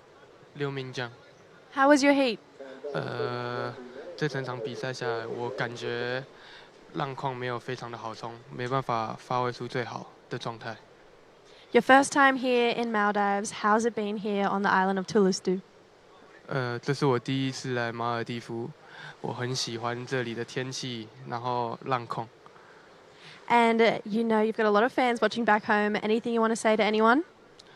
谢谢国巨的赞助和这次国家的所有赞助资源，让我能够出国比赛。Amazing, congratulations. Thank you so much. We'll throw it back to you guys. Well, thank you. We expect that everyone who is listening to knows how to speak Mandarin. No, of course not. But again, Asian Surfing Championships, we have many different nations watching here. So this was for his fans. And we see the replay for, Surfer in Red shredding. That was excellent surfing for Surfer in Red. Shrikant from India. Crazy surfing. See, Indian surfers come in here bringing their A game here, and I'm so impressed with that surfing. That is it's gonna be a good score.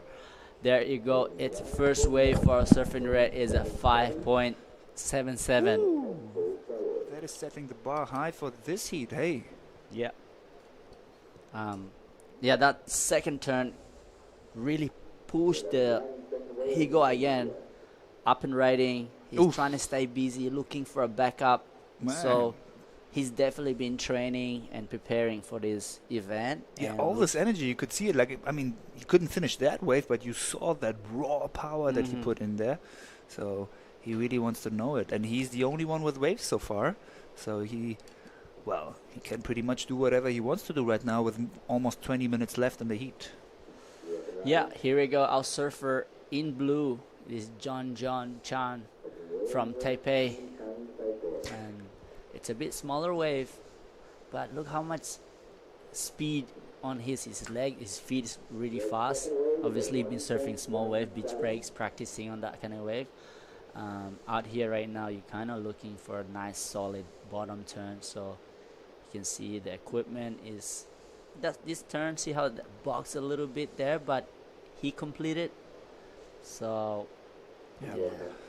I mean, you could see him being very compressed and doing fast movements. I do believe he has still some nerves here. You know, he's a young surfer, but he's a talented surfer, very dedicated and committed surfer. Is traveling together with his dad, who's supporting him a lot, filming him. They're here since the 1st of August, really preparing themselves for the wave here. Woo! Oh man, who is this guy? He is actually my new favorite surfer from India. Nice one. Yeah. Really going for the barrel. We saw it before. Amade from Thulusdhoo already told us there are barrels out there, and the surfer in red, Shrikant from India, he shows that it is possible to get barreled here already. Yeah, I love his board. Looks really long. So looks like that What board- happened there at the end? Do you think it was his pad or his wax? It seems like he slipped out or something. I think he pushed a little bit too hard, where his back foot kind of slid out. So it wasn't like if he didn't hold it properly. So that's why his back foot slid out. As you Okay. can see, this is our Filipino team You. are supporting our surfer. I don't know. It's gonna be in the next heat. So But he managed to finish the barrel before Surfer in red. So what do you think? How will this fall and the second maneuver affect his scoring? I think when he came out of that barrel, he can just wait for a little bit instead of going straight to that turn. Maybe then he will just adjust his feet, because when you're in the barrel, your back feet almost kind of move forward, and then when you go straight to the next turn after a barrel, it's a really hard thing to do. Okay. And so what he did then, he really didn't take his time, so that's why he pushed it, and at the same time he slide that back foot. I see. So you're saying if you have the chance, if you come out the barrel, go for the bottom turn and then get your back foot more to the back, to the pad? So it depends on the section of the wave. So if there is section there that doesn't allow you to do a bottom turn because it's short, you can go straight to the roundhouse. But you quickly, your back foot has kind of bit off balance. So that's why he's pushing it really hard, but at the same time, his balance is not there. Okay. When is the right timing to get back with your foot after you come out of the barrel? I think once you have time to like adjust after you get barreled, you kind of really step in the back of your feet and try and have that feeling, the connection of your back feet with the grip, because I think there is a grip pad. Some people don't have a grip pad. That's an old school way to do it. So, and obviously our surfing red, his border looks like really long, so he has the space of kind of space to do that carve straight away because the board is actually longer. But it's different when you actually use a smaller board that doesn't have much space for your feet to move around. So interesting though, because when you get in the barrel, all you want to do is just come out and kick out. You don't do carve. But what he did then, I can say like he's actually been training and really work on this event. So Absolutely. And ladies and gentlemen, not only are you watching the Asian Surfing Championship, but you also get a lesson for free here from our big legendary surfer from Indonesia, Oni Anwar, coming from the island, beautiful island of Sumbawa, one of the best Indonesian surfers. He knows what to do in a barrel, so I hope you listen close to what he was just saying there. Well, probably don't listen at all. Go experience yourself. Come to Lake Peak and come join me, and I will get you some waves. You heard it. Go to Lakey Peak, tell that you want to see Oni, you watch the Asian Surfing Championship, and he will guarantee you a wave. Well, at the same time, I'm just so blessed to be here right now, sitting here with you. Thank you for having me, and I'm really grateful to talk about surfing because that's what I was made of since I was a kid, competing around the world and into wetsuit and small wave And yeah, like here I am in the paradise. So what an opportunity to watch people around the Asia region to grow, having, because when I surf, we don't have many Asians are in on the circuit, and now we have our community. Right. And there's a lot of hard work, obviously, for all these people that building this till we get where we're here to talk, and for people to watch around the world. Like this is in Maldives, and it's Absolutely. even, I'm sure there's people out there watching, and wow, I wish I'm there. And then we're here, and that's what I'm telling myself, to be like, hey, look, Oni, how lucky are you?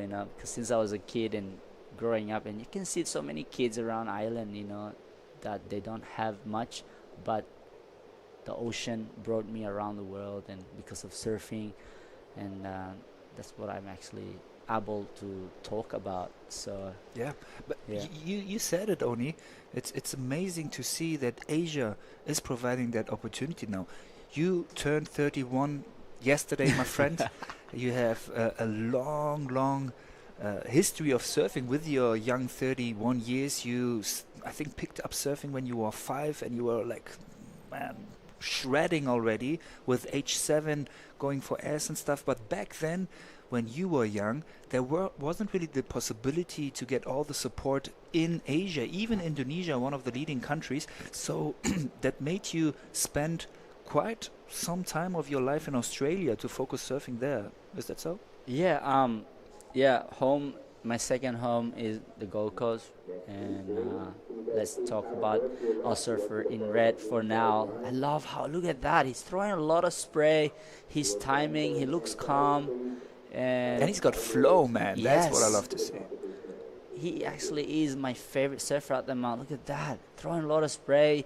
He's not wasting any of the section. His bottom turn is staying really low, and hit that sweet spot on the spray. Look, watch this replay. So it's gonna be a good backup. Look at that. It's hard to hold that turn on that carving because there's 2 sections of his carving. First one and then second one. Yeah, and I really love that he's not losing too much speed there. Good transition, good flow, like he is smooth on the wave. Yeah.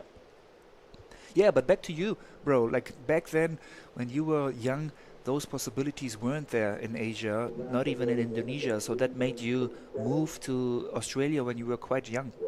Yeah, I was really lucky in a way that my family was. I grew up right on the beach at Lakey Peak, and the dreams to become a professional surfer and travel around the world wasn't there. I was just kind of like surfing every day, and this group of surfers coming visit Lakey Peak for surf trips, and with the sponsors and stickers on their board, and I always come up to them, hey, can I have a sticker? Can I have some board short and oversized board short that I will stitch. My mom will stitch it up, and from that, and I become here I am right now talking to you about surfing, and then this is a whole Asia, and then that's our surfer in blue, John from Chinese Taipei, Yeah. who is actually spending a lot of time also, I have to say, not in Chinese Taipei, but in Southern California, because he's really committed. He really wants to go for the QSs, and that's the place for him to train. Yeah, definitely. You will. This is such a nice surfing. I love these guys. Every time these guys surf, stand up on a wave, I get excited. This is the replay. This is the 3rd time he replay, and I'm still not over it. Look at that. Wow, look at the spray. Half a feet of a face, and he creates spray like this. Awesome. So, surfer in red, first position with 10.77 points. Surfer in blue, having the priority now, John Chan. And in 3rd position, Kais Hassan Bashiariar from Afghanistan. First time for him in this event. And that's John. It looks as if it were green, but it's the surfer in blue, John from Chinese Taipei, on his 3rd wave to slowly. Whoa, that was nice attempt there. I was seeing him ripping the last days, so I really feel like since he's still a young fella, that he has to adapt to this competition right now. But you can see his possibilities. Nice rail surfing. And it seems like he's almost overcommitted a little bit. I think if he relaxes a little bit more, he could probably more get into his mode, into his flow. But man, 7.33, that's a good score for him in total. So he might even get a better score for his backup wave. And yeah, I was just talking about Kais Hassan Bashariar. First time for him in an international competition. He's based in Germany, a very good kite surfer, and started surfing like I think 10 years ago or so.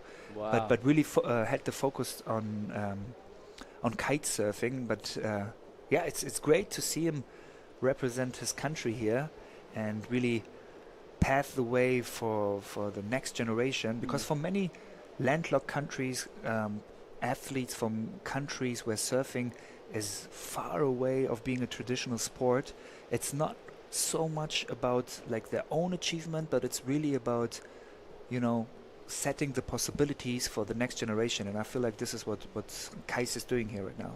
Yeah, I have so much respect for him because he's actually opening a door for the up and coming generation, and that's the coolest thing, you know. This makes me so like excited to see what's coming in the next couple of years. As you can see, the surf from India, it just really surprises me, and I surf from Taipei, and now from Afghanistan, and yeah, there's gonna be a lot of surfing vibes coming through all over the world. So that's why we surfing is we call it one love, you know, because you go in the water, you know, it's not just actually a sport, but it's a place where you can feel grateful and, you know, see that you can just float on top of the ocean. You know, that first duck dive into the ocean, you can kind of just takes all the stress. And as you can see, our surfer in blue right now, that is the replay obviously, but that first turn, you can see how much power this kid has because he's been training a lot in the gym. And yeah, if you give him a wave that has a wall, you will see how much power for our surfer in blue. And then obviously this is another replay. Yeah, it looks so natural how he surfed this wave. Do you know who he looks like right now? Tell me. Michael February. All right. Like, I like how he set his arm. Like, you see his two, you know, so super stylish. But definitely doesn't have the afro like Michael February. Man, surfing. it's cool to hear how you're comparing the surfers with others. Hisham from Team Thulusdhoo, you were comparing with Oki. I'm curious to hear whom you're gonna compare me with. Yeah, we all have our own style, right? Obviously, but what's your style? I'm just Oni. All right. I always look the up original. Oh, here we go. Is this live? Your right favorite now? surfer again? Surfer in red. What is he doing? God, he's such a nice surfing for our surfer in red. Really flexible. His timing on his bottom turn and top to turn surfing is just perfect.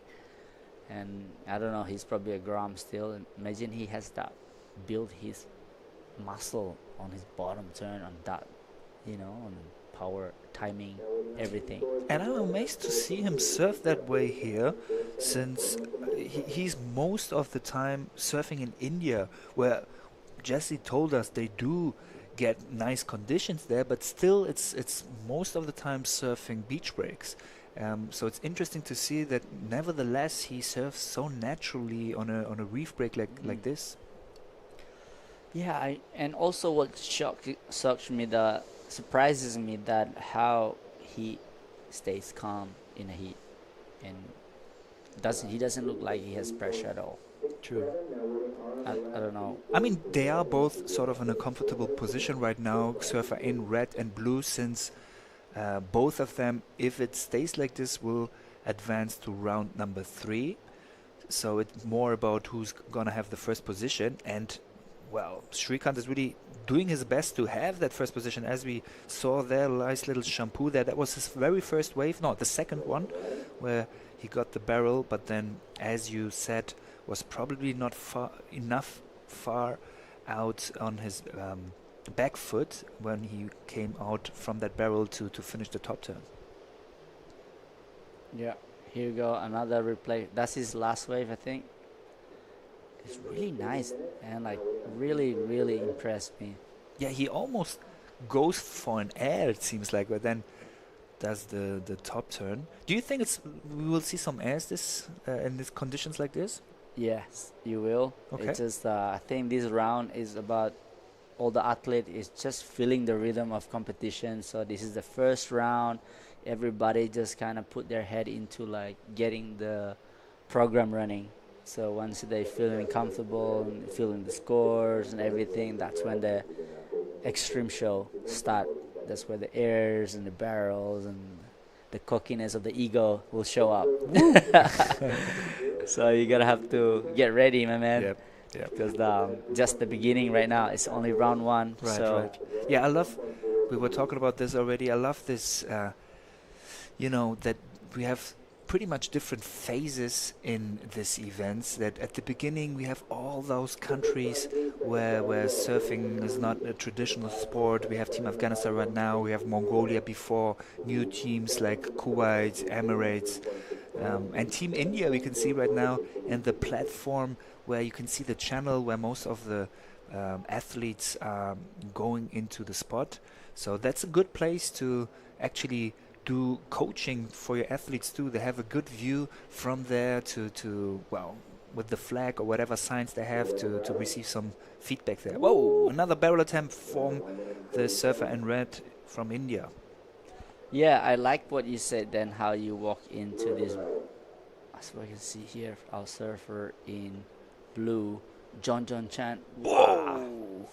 Nice try, buddy, but I hope he didn't hurt himself there. He really wanted to attack the lip there.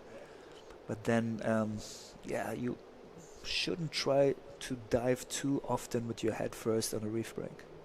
Yeah, but if you can complete one of those turns, the judges love it because big time going for risky maneuver where you going for upside down into that thing. So that's what you will get rewarded for. For sure. And judges saying like, where is the big turn here? And our surfer in blue, John Chan, is trying and unfortunately incomplete. But I love the effort he put. Absolutely. I mean, it's good for him here to, get the ring rust maybe out of him, and really try to understand the wave, getting into competition mode, because it's less than 40 seconds left, so quite surely he will advance to round number 3. And here we can see the replay from Shrikant on his last wave, creating some spray there on top, and just having fun on that wave, going back to the pocket and finishing this wave. See that last turn, his bottom turn is super tactical. I love it. So I'm gonna have to talk to him soon. I wanna see. I wanna meet this guy. So there you go, ladies and gentlemen. Heat number 7 just finished with India having first position, John Chan from Chinese Taipei, second one, and Kais Hassan Bashar advancing to round number 2 with his second chance. And stay tuned for the next heat, number 8. But before, we'll have a small recap of this heat. Thank you very much.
All right, welcome back. We are live again. Right now we have Giada Lajari and we're into heat number 8. So, Giada, can you tell me who's in the water right now?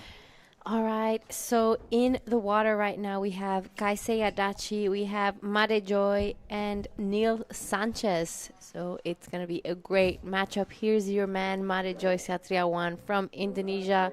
Padma Boys, sorry, Legian Board Riders. I'm sure everyone's tuning in right now to watch. Neil Sanchez from the Philippines and Kaisei Adachi from Japan. This is a stacked heat. This is round 1. What? And everybody is staying by and get ready for some action. Of course, Made Joy has been training a lot, getting ready for this event. And Neil Sanchez from the Philippines is known as excellent air surfer, barrel, thing from La Union, Philippines. Then yeah, a surfer in Japan. Whoa. I'm really excited. Yep, this is going to be a super exciting heat. We've seen some incredible waves come through all afternoon. So this is the first wave of our man in red, Kaisei Adachi, representing Japan. Big first turn. I love how he really pushed the tail on that first turn. Another second one here. And kind of taps the third one. We'll see him kind of do a bit of a high line here and finishes the wave off nicely. I like how he doesn't rush his turns. He takes his time. He really draws that bottom turn out and pushes the tail every time he's up the top. So that first wave came in at a 7.33. Yeah, exactly. So as you can hear, see our surfer in blue, Made Joy, di mana Made Joy is dari Legian, representasi dari Padma Boys di mana Indonesia, mewakili Indonesia. Ombak pertama dari Made Joy is a 2.5. So it's just a little warm up and Yep, so we are going to be heading down to a post-heat interview with the last heat winner. All right. I am here with Oni Anwar's new favorite surfer, Srikant from India, who just won his last heat. Srikant, tell us, how is it possible that you have so much flow, such a natural way of surfing this? How did you prepare for this wave? Yeah, I came last year. This is my second year. Yeah, I had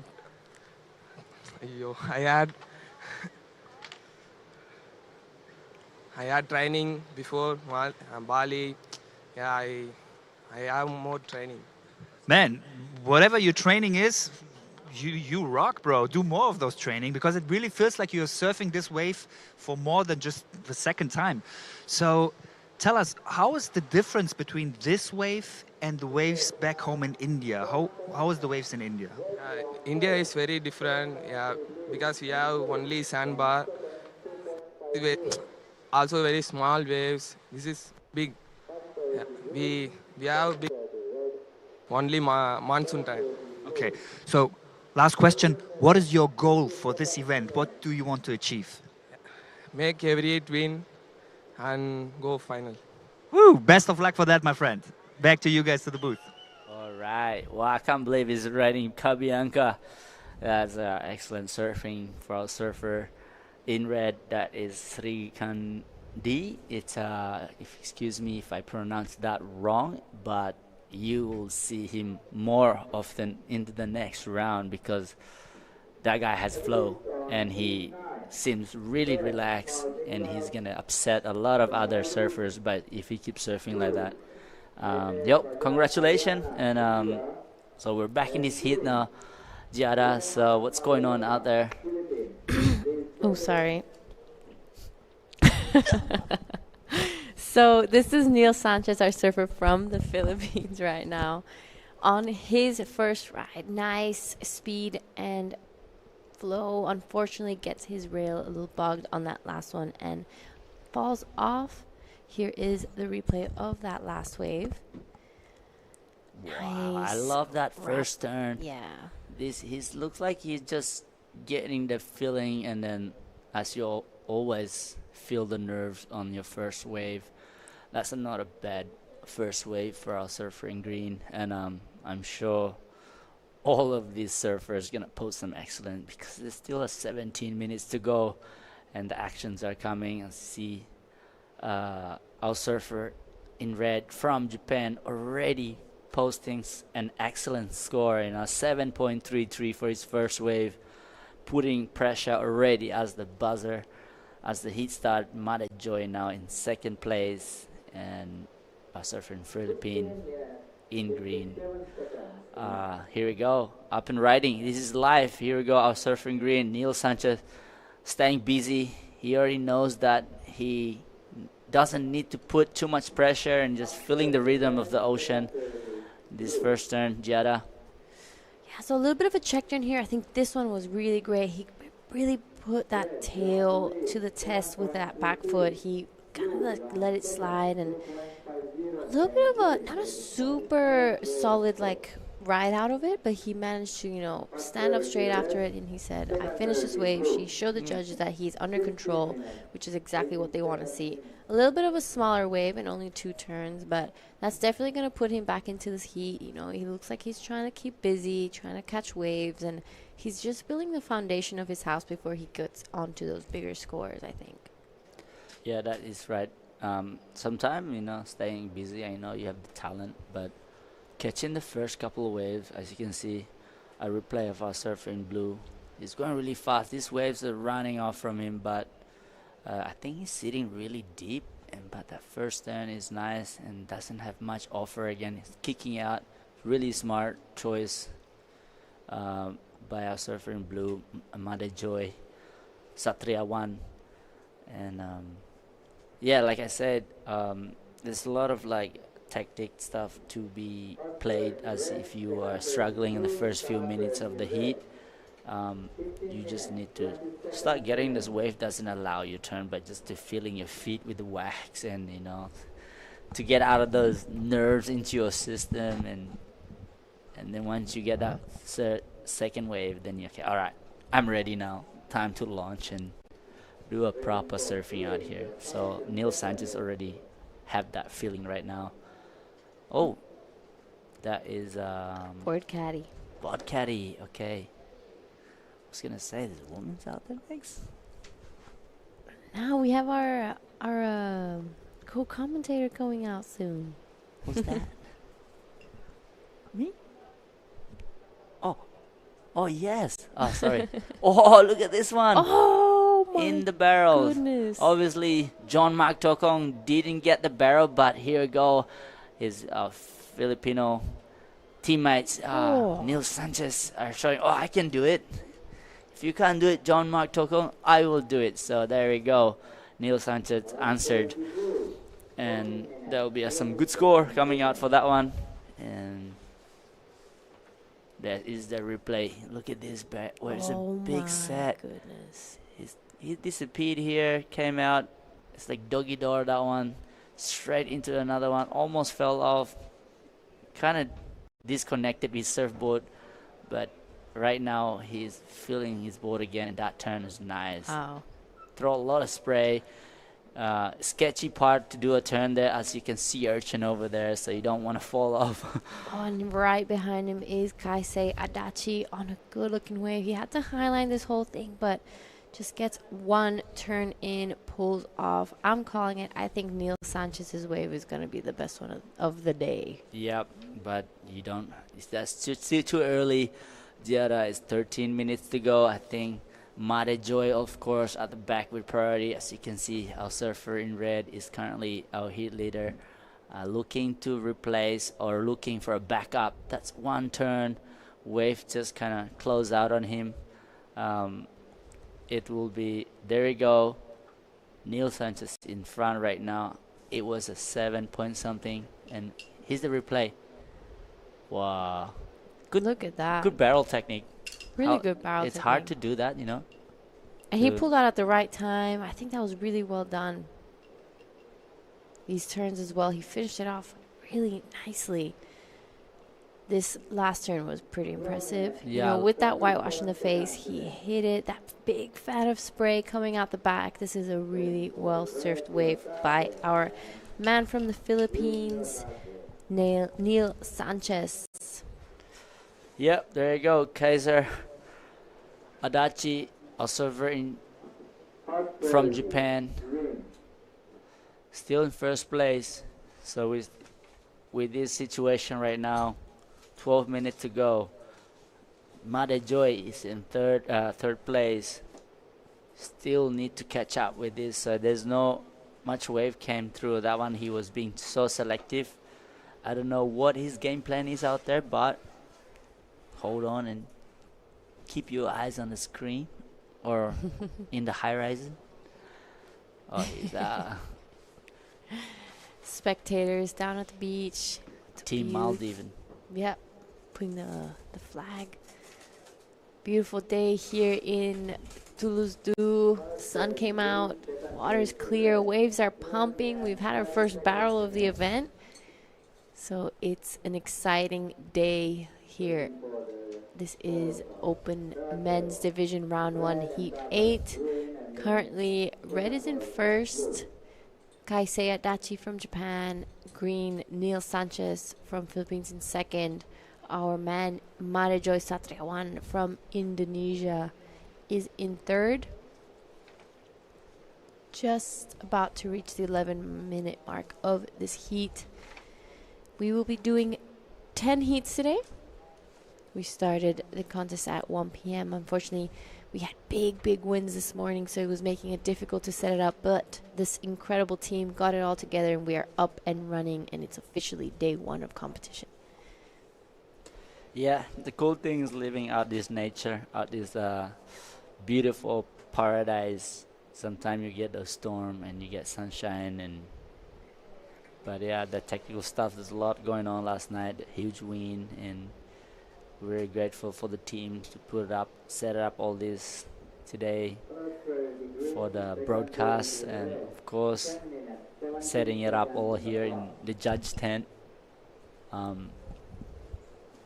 Yeah, this is like 10 minutes ago. Here we go, the replay of our surfer in blue, Made Joy. And looks like he's doing something here. Wow, that was a nice surfing. So much power.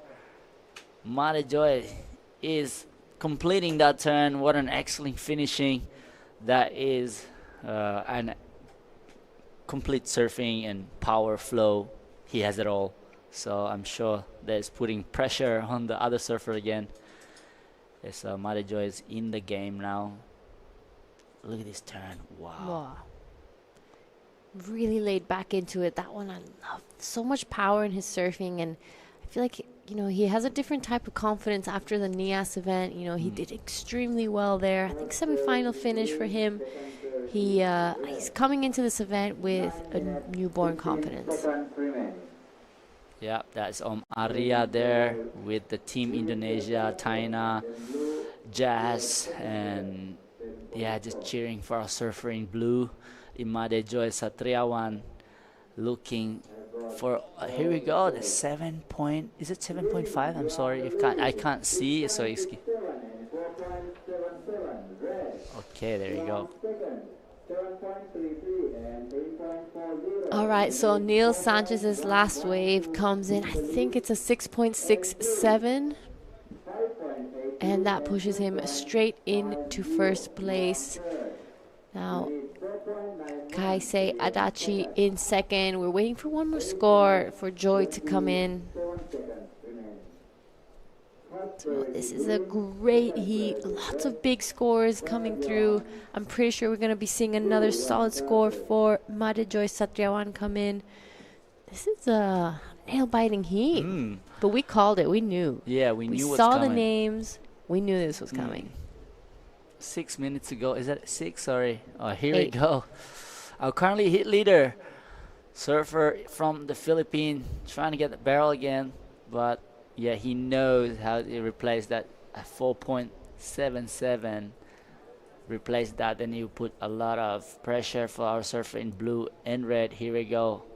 Live, we're watching for Made Joy Satriawan, looking to replace a 2.5. The wave's a little bit choppy out there because maybe the boat or something, but I don't know if that it's gonna be a replace of 2.6, but there's plenty of time. Jeddah 7 minutes to go. So here we're going to have a replay of Neil Sanchez's last wave. He tried to go under cover here. Unfortunately, just gets clamped. Wasn't able to replicate his first wave. Mate Joy on the one behind. Had to highline. This wave kind of just escapes from him. He manages to stick with it, but, you know, there was a bit of a bump on the face. As you said, it could have been a boat that drove by. Could be a little bit of remains of that wind earlier, just keeping it a little bit bumpy. But, you know, that was really well done from Mate Joy. He managed to stick that one through. So currently it is Neil Sanchez in first. He got pretty cool cover up. Nice turns after that. After this, Kaisei Adachi is in second. Mate Joy's last wave, not the one we just saw, the one previous, comes in at a 5.93. This is Kaisei Adachi now trying to get rid of a 3.49. Good first turn, gets a little bit stuck on the top there, wraps it nicely. Right behind him, Neil Sanchez. So back-to-back waves here. Wow. What a nice rail game surfing for us. Surfing green. Throw a lot of spray. Really smooth surfing. Here we go. And there's a Mate Joy right there. Answered back. All three surfers are catching waves, so it's be hard for the judges. There will be a paddle battle for the priority. As you can see, Mate Joy kicked out right in front of Neil Sanchez.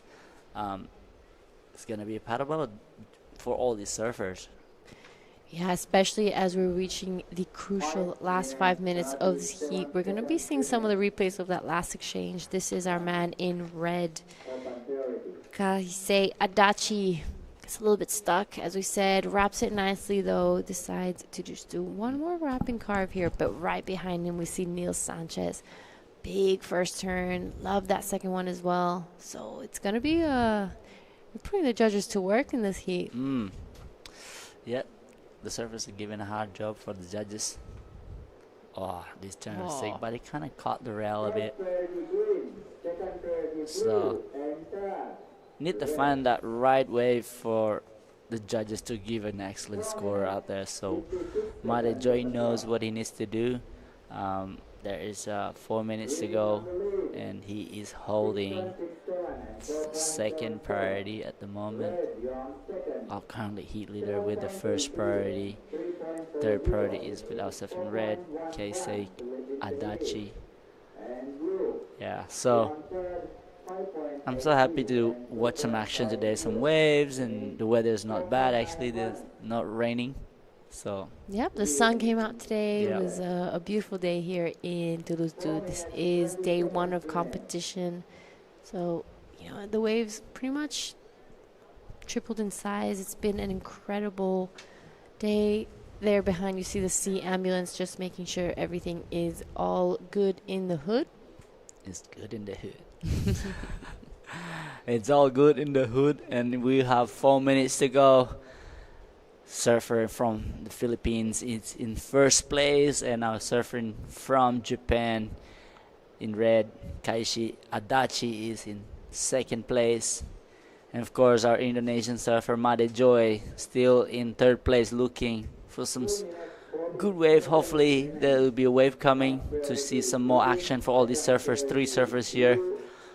1 and 2 will advance into the next round, and third place will go into the repechage. So no one loses, everyone stays, but we'd like to see some good action for the next 3 minutes, Jeddah. Yep, that's exactly right. Me and Jesse were saying earlier that, you know, most of the action in the past few heats have all been in the last 5 minutes, and I think this is the first one I see that all the action happened in the first 10 minutes of the heat, and then kind of went a little bit flat now that we've reached the last crucial minutes of this heat. But I'm sure the boys are going to get one more chance, or I'm hoping they're going to get one more chance, one more exchange to see if, you know, Mate Joy gets the chance to back up that 5.93 and get the score he's looking for. Yeah, so time is ticking out. Will Mate Joy have the pressure? Will he feel it? I don't know. So with that second priority, who is controlling the heat right now is the one who has to think about, because Surfer in Red has no control with a third priority, so he's just pretty much trying to make Madejoy lose priority and probably control the heat from that. There's 2 minutes to go, but Neil Sanchez is in first place. He has the whole heat control right now, and Madejoy need to give away our Surfer in Green when the sets come, and he has power over our Surfer in Red. So that time is ticking down. Oh. Yeah, so I'm pretty sure Kaisei is going to be playing a little bit of priority games here. He's going to be trying to sell Madejoy onto a wave that he doesn't think is good, just so he can get rid of Madejoy in the lineup and catch a good backup. This is Kaisei now under priority. Oh, what a way to do it. That was a nice barrel, clean riding out. Yeah. Wow. Well, that's definitely a good score coming for a Surfer in Red. 100%. That's going to be throwing that 4.43 right away, in my opinion. He's going to be extending his lead, I think, over Madejoy. So this is a replay. He did this under priority. Wow. I wonder what Madejoy was doing. I think it was not getting this big set. It's going to close out, but look what Surfer in Red just did. That's what surfing is all about. You never know what you're gonna get. It's like the luck of the Mother Nature. Yeah. Can throw you into good or bad. Yeah. So here we go. Madejoy answer back is a replay. Looks like he's on a bigger set. Nice first turn. That was a nice smooth riding into another one. Wow, really pushing it. Wow, this guy has the power. Will he finish it nice? Another turn here. Wow, so Madejoy representing Indonesia from Legian answered back, currently in third place. There's a 10-second to go. And our Surfer in Red just got the score too, so it will be exciting situation. We'll have to wait and see for that. Yep, this is going to be a nail-biting finish. We're going to be waiting for those scores to come through. So it's practically, it could be a battle for second. Mm-hmm. Will Neil Sanchez move to second after the last wave of Kaisei? Will Madejoy go to second? You know, it's going to be interesting to see where this goes. All right, and with that, we're going to be heading to a recap, and we'll see you guys in the next heat.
All right, guys, welcome back to the ASF Asian Surfing Championships here in Maldives. I am Jara Legati, and in the booth with me, Jessie Starling. Welcome back. Hey! So we had an incredible last heat. It was so many scores just coming in, 7s, 6s, 5s, like there was nothing. We have our first 2 barrels of the event.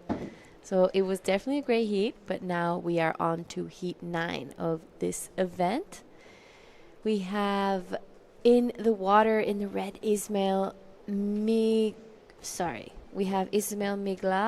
In the blue we have Made Pajar Ariana, and in the green Remar Magaluna. Oh, this is a good heat. Yeah, it's gonna be super interesting. We have the local, we have our Indonesian, and we have our Filipino, so it's gonna be super stacked. Yeah, this is a really great heat. I feel like I see Made and Rima come against each other a lot, even on that QS scale. They would be really familiar competitors, but then you got to throw in the local, Ismail.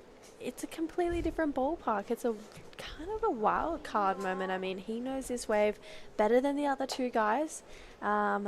Whether or not he's competed against these other 2 guys is a bit interesting. So I wonder if there's like some internal heat rivalry right now between like Made and Rima. But it's exciting to see another 3-person heat. So a little bit more opportunity for our surfers in this one.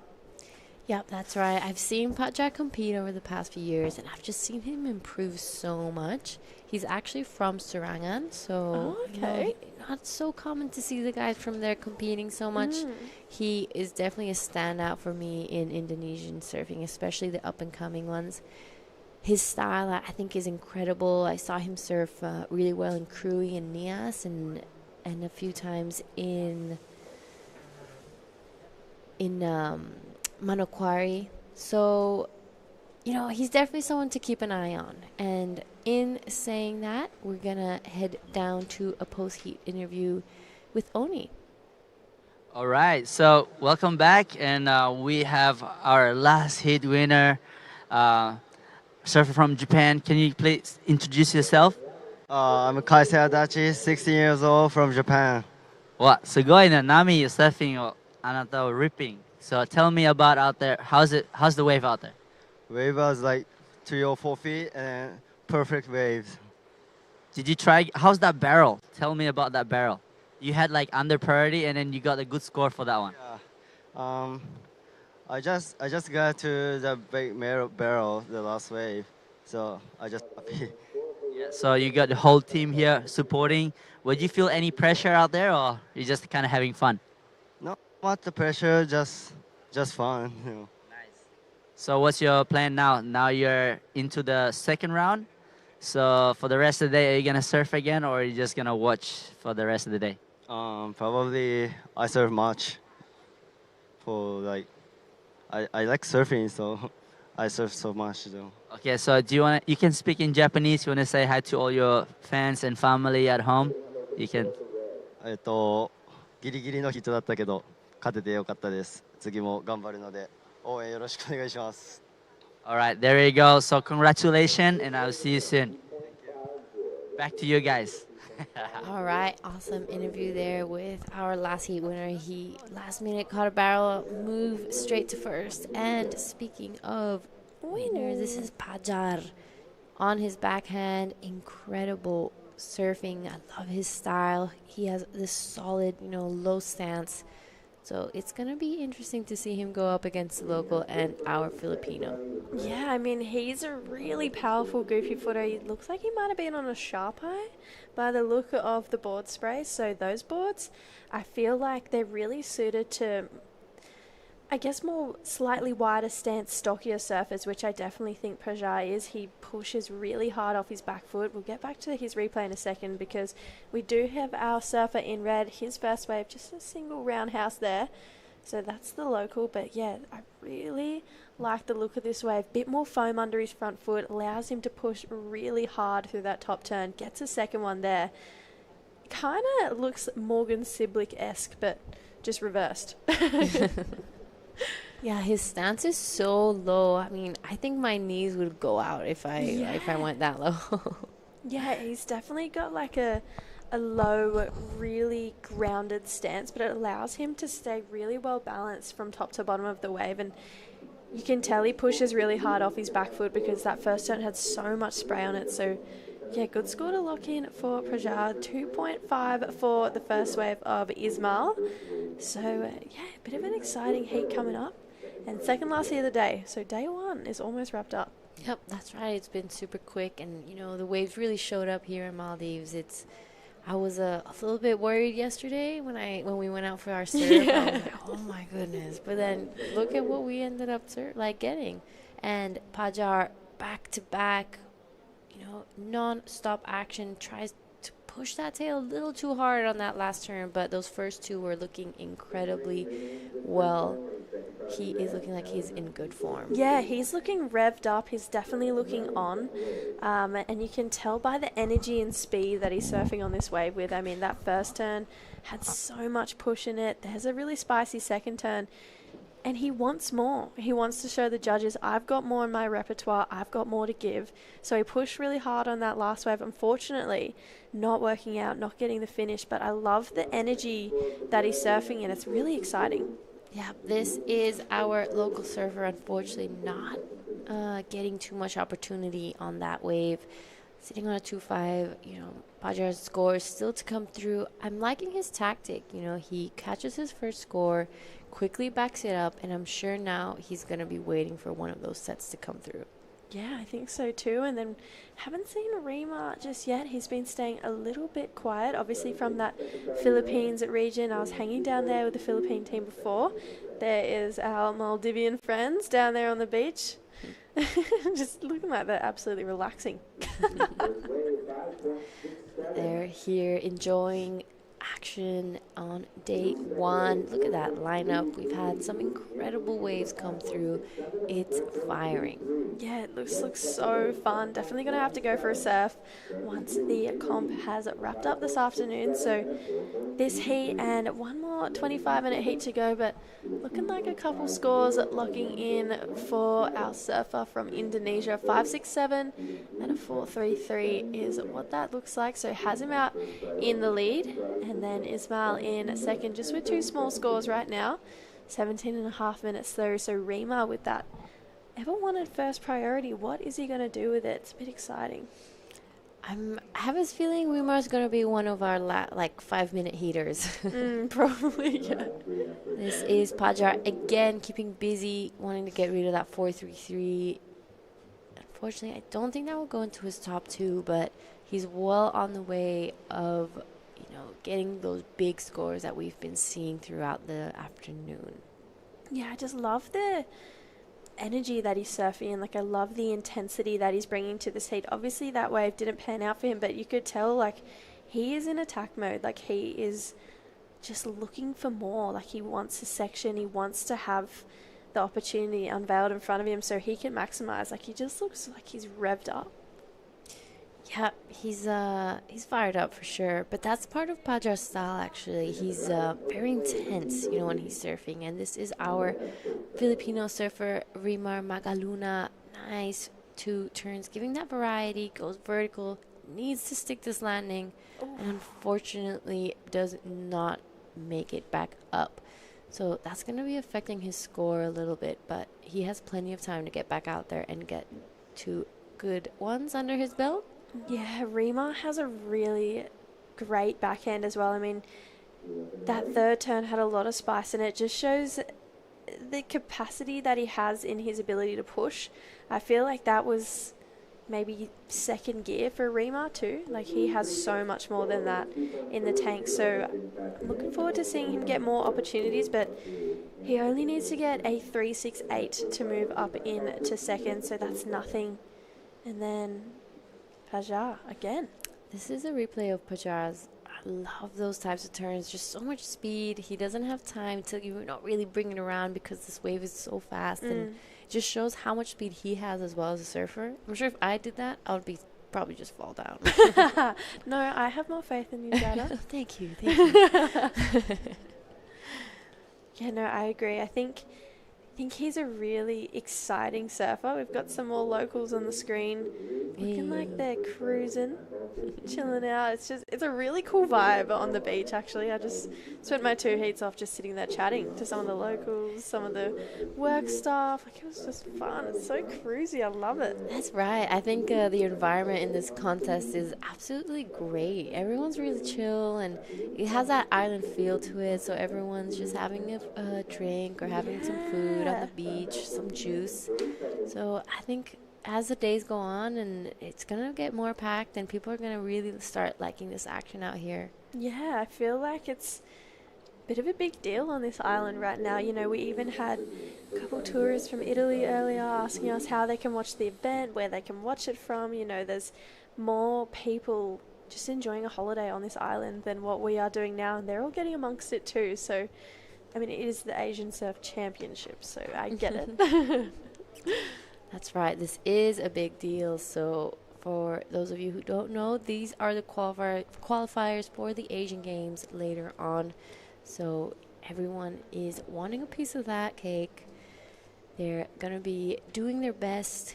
We have some scores coming through. So the last of Rimar Magaluna comes in at a 3.67. That pushes him into second. Ismail Miglau has a total of 3.67. So still early days in this heat. 13 minutes 40 seconds, almost halfway.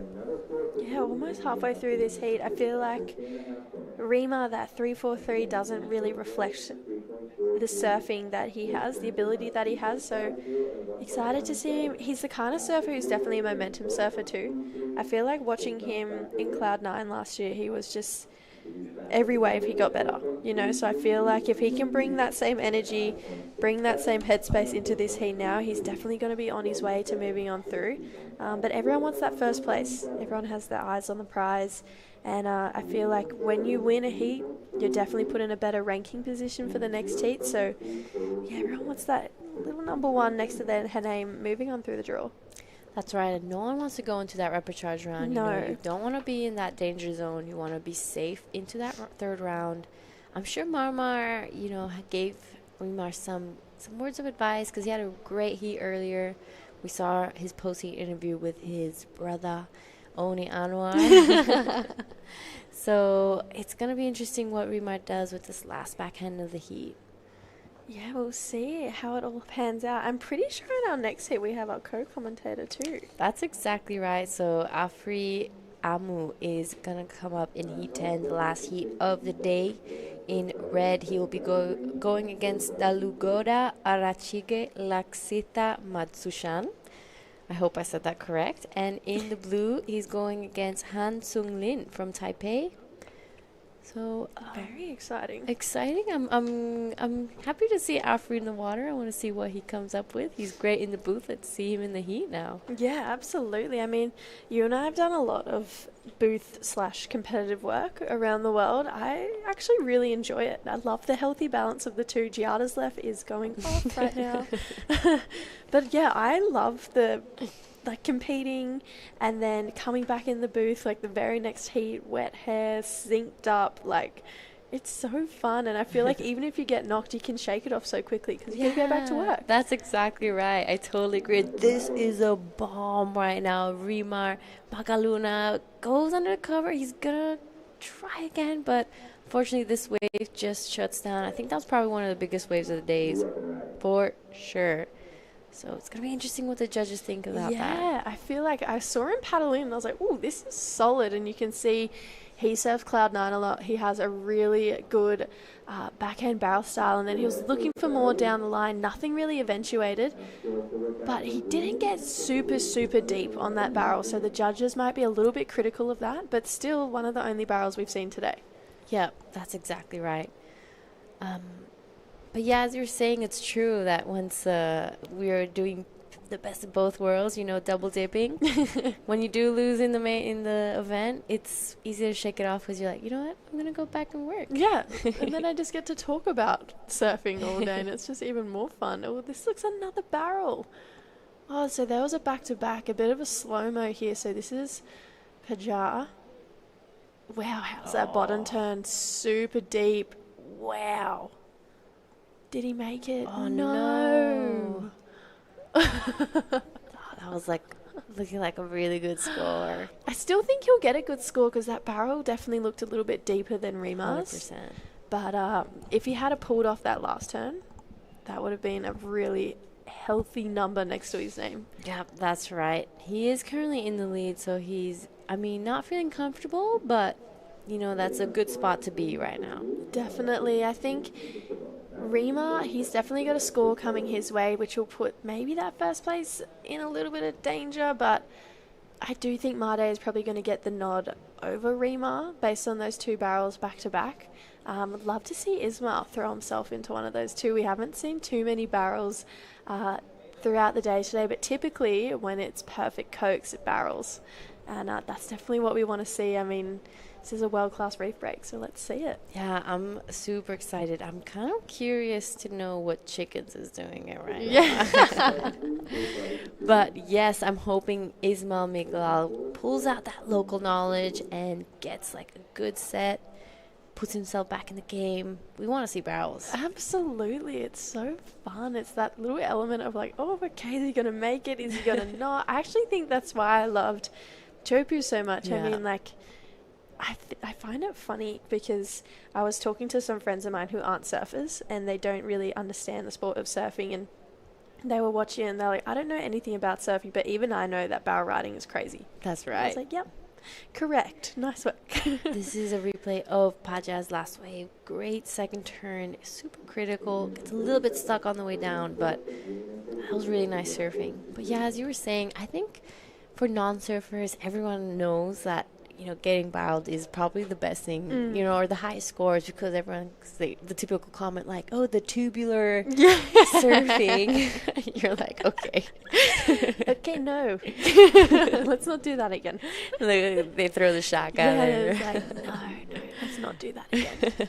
I know, it's just so, and then I feel like, even that shot of Gabby Medina, like he wasn't even surfing, he wasn't in a barrel or anything, but it was just so iconic to so many people who aren't surfers. And I'm like, you wait till you see a photo of him in a barrel, and it blows your mind, because they wouldn't know how scary that wave is. They wouldn't know how shallow the reef is. Like, in my opinion, Chopu was one of the scariest waves in the world. Like, I just thought that was such a cool stage for surfing to be shown on. Like, 100%. And now we get to see it again here. Show us the barrels. So Ismail Miguel right now. Nice looking wave. Just one turn, decides to pull off. So as we're reaching the 7-minute mark of this heat, he wants to get rid of that 1.07. We're waiting for some scores to come through still. The judges really taking their time on this. Yeah, I feel like they're deliberating a little bit. They've got a few scores for Pajar to lock into. He's had that really nice two-turner as well. He drifted those fins on that second turn for a while. Rima has moved to second with another 3 in his lineup. Oh, sorry, maybe a 2, actually. But Blue's last was a 717, so huge score for our Indonesian surfer, putting him real ahead right now. Team Indo going for it. I'm stoked. When Padra's on fire, he's really on fire. This is Rimar Magaluna right now on his backhand, our surfer from the Philippines. Unfortunately, his nose just getting stuck on the way down on that one, so he will be heading back out. Still plenty of time to back his score up. Yeah, and you can see the tide is definitely draining out. It's a lot shallower than it was when we first pulled up at 12, so getting a little bit steeper, which is what we want to see, but getting a little bit harder to ride out of those turns, and it is a little scary to fall on some of those sections. It's a bit shallow. You go, ooh. Especially on that inside. I'm seeing a few rocks pop out there that are not very welcoming. No, it's a bit of a weird one to navigate into. Like, I haven't paddled across the reef yet. I've just gone in through the little bushland. But I feel like on the low tide it'd be a bit hard because there's heaps of rocks that pop up, a lot more than you'd think. Yeah, you don't want to be, riding a whitewash in and going straight into one of those rocks. No way! Could you imagine you just stop, your fins are just like lodged on one? Like, oh, that's Not not gonna supposed to lie. happen. It's happened to me before. Oh, no. Not out here, but it's happened. I'm not gonna lie. Oh, no. I've only ever done it going out, and it was at Lennox Head. But I don't know if you follow the page Lennox Rocks. Oh my god. Yeah. I don't follow that page, but Lennox Head has the worst paddle out I've ever witnessed in my life. It's so hard. Oh, looking like we've got to surf up and riding. This is Rima. That was a nice turn there. You might have got a barrel to start this wave off. There's the second, looking for a third. There's that shallow inside section, but he pulls it off for a finish. Oh, Pajar. Pajar just falling off. He has a 733 to his name, a 567. You know, he is actually feeling pretty comfortable right now, I think. But he knows he wants to get rid of that 567. Definitely. Yeah, he wants to get himself ahead of that pack. I'd love to pick his brain and be like, what? Is there a certain, like, total, like, a score total that you like to achieve? Because I feel like he's pushing so hard right now. Like, maybe he's not happy with 13. I would be stoked with 13. Are you kidding me? I'd go in. Heat's over. Yeah. I won. Yeah, so I think he expects a lot out of himself. Yeah. So, I mean, I would by now just be having fun out there, you know, surfing with 2 other people out. Just enjoy it. You take it for sure. I mean, I feel like it's so easy to get caught up in the pressure of representing your country. Like, I know I definitely would get caught up in it, but when you take that off and you realize where you are and what you're doing, it's just such a different world. I mean, it's so crazy. I feel like when you see competitors in that flow state, no matter where they compete around the world, like, it's so cool. Like, I feel like even Al, watching him over there in the US, like, he was in his flow state. Like, it was his competition to lose, in my opinion. Like, he just looked like he was so in sync. And in this heat, it kind of looks the same for Pajar. Like, he is just in his flow state. Yeah, that's exactly right. And when Pajar is in that state, he looks unbeatable. So he's definitely someone to keep an eye out. And speaking of Pajar, I think that's him right now. Good looking. He's gonna... Oh, that thing slammed him down. That was heavy. Oh, yeah, that It was hurt. like a quick handbrake stop. And just like, boom. That was so gnarly. I think that was one of the gnarliest wipeouts I've ever seen. Oh, that is so accurate. A quick handbrake. That was so good. He just stopped in his tracks. Like, he didn't even slow down. There was no speed behind him at that point. It was just straight down. Yeah. And the wave just like picked him up and boom. So nice. Sometimes it happens. Yeah. It happens to all of us. It's all good. It just happens to the best of us. Yeah. And you come down, you're like, I hope that wasn't as bad as it looked. Actually, I had a recent story. I was just in the Mets and we had a big swell. And I was kind of struggling to get into a bigger one. And then finally I get one. And as I'm paddling for it, the wind switched and it goes onshore. Oh, no. And I kind of like airdrop from the top of like a 6-foot wave. My body flips and I'm looking at this lip and it just takes me down. And I swear to you, the entire lineup was asking me if I was okay. I was underwater for like a 2-wave hold down. Oh, no. Yeah, it was gnarly. I'll show you the video Yes, later. please. It was gnarly. Oh, my God. And the day after, I paddled out to canoeing, and the whole lineup asked me if I was okay. And I was like, my neck hurts, but I'm good. Like, this is the neck. Yes. I see. This is why I'm upset I didn't bring my spiky ball. Oh, the last few days, Jada's been going, my neck's really sore. And I'm like, oh, it's just from the travel. Don't worry about it. But That's now from a I know. wipeout like a week ago. Oh, my God. That is brilliant. I actually Yeah. saw one of your clips from that swell that looked really fun. And the barrels looked really open, too. I was like, wow. Yeah, it was firing. It was really firing. I was really happy that day. I did eat it a few times, but it was a good day. Yeah, it sounds like if you're facing the lip. Like, what? And thank goodness I have my helmet on. Oh, my gosh. Because that thing floats, so it actually pulled me up. Oh. So otherwise, I would have been still underwater right now. Oh, my God. Oh, my gosh. I didn't know the helmets floated. I've seen a few of our competitors had helmets on today. No, helmets floated either. That's crazy. Until I used it that day. And you're like, thank you. Yes, I was like, I will be using you a lot more often. Amazing. Thank you so much. Use your helmet, kids. Yeah. Well, I saw one of our surfers from Mongolia today have a helmet on. I was like, smart thinking. Yeah, I'm actually in the where you pick up your rashi. They're actually offering to give helmets out. Wow. I've That never is seen that. genius. Yeah, I think that's incredible. Yeah, especially as the swell keeps building. I mean, we've run out of time. We've been chin wagging. Yep. All right. So congratulations to Pajar and Rimar. Unfortunately, Ismail, we're gonna see you in the rapid charge round. We're gonna be going into a recap of this heat.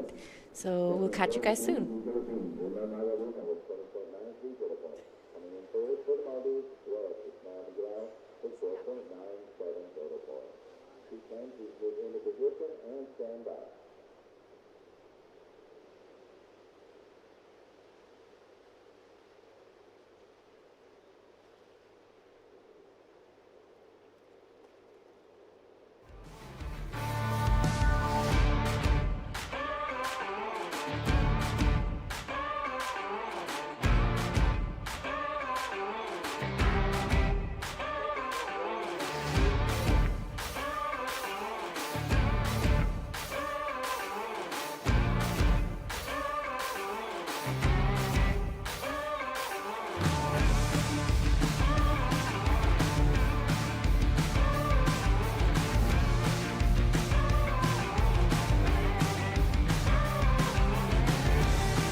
All right, welcome back.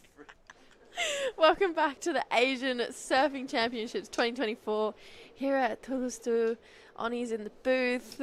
He's cold, apparently, in here. It's Antarctica in here. It's 17 degrees. Everybody who's watching as well. Well, we have an exciting heat, Oni. We have Afri, our co-commentator, in the green. We have Han Tuns Lin in the blue. And we have Dalugoda Arakachig Laktisa Madushan out there as well. So very exciting heat right now. This is the last heat of the day, heat number 10 of the Open Men. How's your time out there, Oni? yeah, it's been good. Just I love seeing all the teams are getting excited to support each other, you know, like this vibe, you know. So coming here and chilling, watching Afri surfing, and you know, been chatting with him the whole time, and it's really nice to watch him in the water. Yeah. I gave him some tips. It gets a lot away from me. Yeah. You know, we're sitting here watching, and he get to go surf. I know, it looks so Look, the fun. storm coming. I know. I was thinking that as well. I was like, ooh, how the weather has changed. It's definitely on its way, that storm, but we've had a really beautiful day here today. We've had the last few days, it's been really windy, really rainy, but today the blue skies came out, the swell came. It's been a really great first day of action, so hopefully it just keeps moving on through. I want some more sunshine. Well, you gotta enjoy the storm to appreciate the sunshine. You're right. You're right. I think it's perfect timing for us. This is our last heat of the day, so everybody has gonna pack up, making sure things are not gonna get wet. And as the media kid, this is up and riding. Our surfer in blue, so from Taipei. See this guy, he surfed longboard as well, and Han is a very close friend with older friend from Taiwan. I was visiting them. It's really nice. Yeah, how cool is that? You can go longboard, shortboard. This is a nice turn right here. Yeah, nice floater. Yeah. I feel like I was thinking he was going to get hung up for a second, but then he made his way and he was all right, got the completion. So I don't think that score will go crazy high, but it's definitely a start to his heat, start to get the rhythm building. Yeah. But there's been a few longboard, shortboard competitors here. Danny Widiante. Yes, Danny is so good. Here we go, our friend Afri. This is a nice wave. The wave's gonna run off for him, so a little bit tricky as you see the storms coming. Yeah, the wind's definitely picking up. You can see the spray flying off the back, but Afri, unfortunately, that wave was a bit fast along that reef, so he's going to have to press the eject button there. 2.5 for the first of blue. Afri with a 107. Now, Lakshitha up and riding. Wow, huge first turn there. Our surfer from Sri Lanka gets the second one in and the third. So really nice surfing there. Best wave of the heat so far. Unfortunately didn't get the finish there. But I actually met Lakshitha last year at the India QS and he was really impressive then. He's a really strong surfer and you can see there was a huge fan of spray off that first turn. Yeah, he's improving a lot. Lucky is one of the guys there in Aragon Bay. I was there competing one time and he's a local favorite. So coming here represent Sri Lanka, posting a 3.83 for his first wave. It's not bad for a start, and but meanwhile we're gonna go for a quick interview for our last heat winner. With Pajar, our last heat winner, round one, and you look like you were surfing a final. Tell us what you had for breakfast because you were on fire. It's not surfing like final. It's just like 50%, but yeah, happy to get some wave. Yeah, so happy to make to next round. All right, so if that was your 50%, I can't wait to see your 100% because you killed it. Tell us a little bit about what you're riding right now because we talked about the Sharp Eye and I know you had a bit of a change in equipment. I ride my new board from Sapai, 77 model. Yeah, the board is looking good. I like this board. So good. So tell me where you were training in Bali to come for this event. I training before with my brother, little brother, big brother, Made Joy, in some gym in Bali. Yeah, I'm training there. What about waves? What waves are you training at for here? Before we training on Kramas, Lembongan, yeah, Serangan too. Yeah, everywhere right in Bali. So I know Serangan's your home break, and I'm sure there's a lot of people at home watching. Is there anything you'd like to say? Can I speak Indonesian? Yeah. Untuk semua yang ada di Indonesia, terima kasih udah menyupport saya. Dan terutamanya Kemenpora Indonesia Team. Terima kasih sudah menyupport saya. Indonesia pasti bisa. Awesome. Thank you so much. Back to you guys in the booth. Thank you, Giada. Can you give me a little translation, what he said at the end there? Yeah, so Fajar is just sending appreciation to the Federation of Surfing Indonesia because the government really supporting the surfing now. So they are really impressed with the up-and-coming generation in Indonesia. So Kemenpora is a sport federation, and they are involving surfing too now. Wow. So that's what he's saying. So it's important thing to appreciate, because without them they won't be here. So kind of like Indonesia, it's sending a lot of team for the juniors and yeah, here we go. This is our surfer from Taiwan, Taipei. So yeah, just that's what Fajar is pretty much saying. Thank you to Kemenpora. I was in that for the Olympic qualification. So Kemenpora is sending a couple of teams for me, Rio, Ketut, and now there's a new one coming for the juniors, Fajar, Mare Joy, and Dani Widianto. Here with the coaches Dylan Amar and Deddy.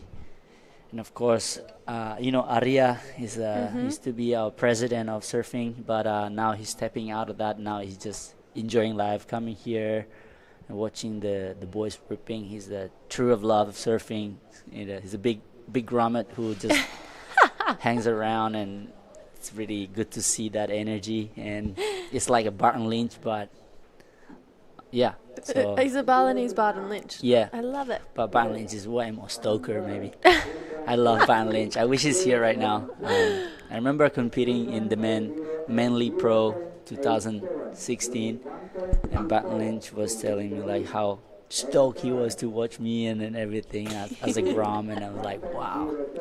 Yeah, so it's good to have all these people that our role model Yeah. for surfing, the Yeah. stoke, for the love of surfing, the energy and the vibe for all these people. Like Omaria is coming here to support the team. It's really cool, and that's what I am too. Coming here to giving advice for not just Indonesian, but just any region that loves surfing. If they want to ask me about how to do this, about competitiveness, because that's what I was in Australia is the best place. Australia is such a high level of surfing, growing up in the Gold Coast and everything. So Yeah. you see all like Joel Parkinson, Oki.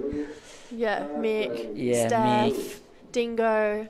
Oh, I got a birthday wish from Mick Fanning Did last you? night. I was so Stop stoked. it. Yeah, appreciate it, brother. Mick Fanning. Was up feeling like, well, that was a good birthday present. Yeah, be like, okay, birthday is complete. Yeah, that's me last night.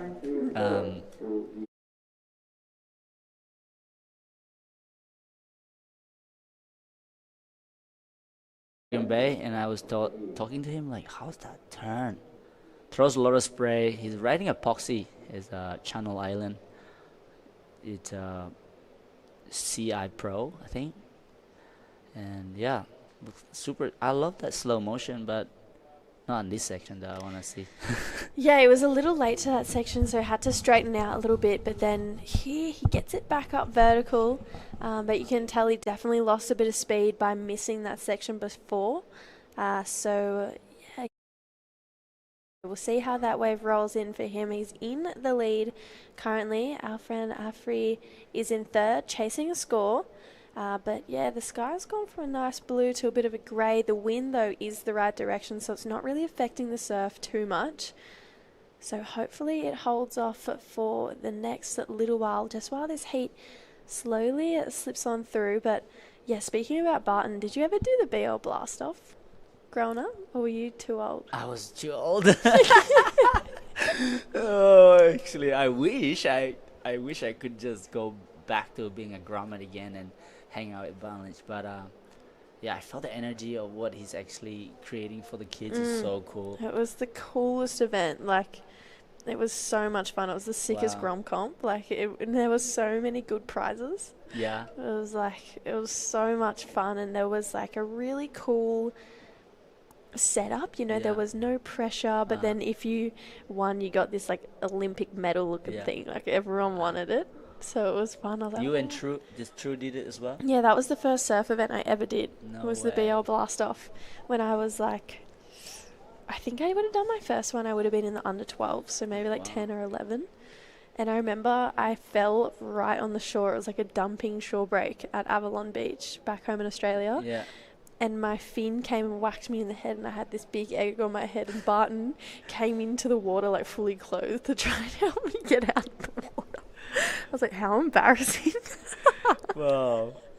That's so cool though, that having like a community of surfing. I Yeah. love that in northern beaches. I love how there's so many good breaks like freshwater, Coral Beach, D-Way, and then you guys have like hardcore surfing from Narrabeen. Yeah. Narrabeen, like, is I was like, don't you leave out Narrabeen the in real this. G's.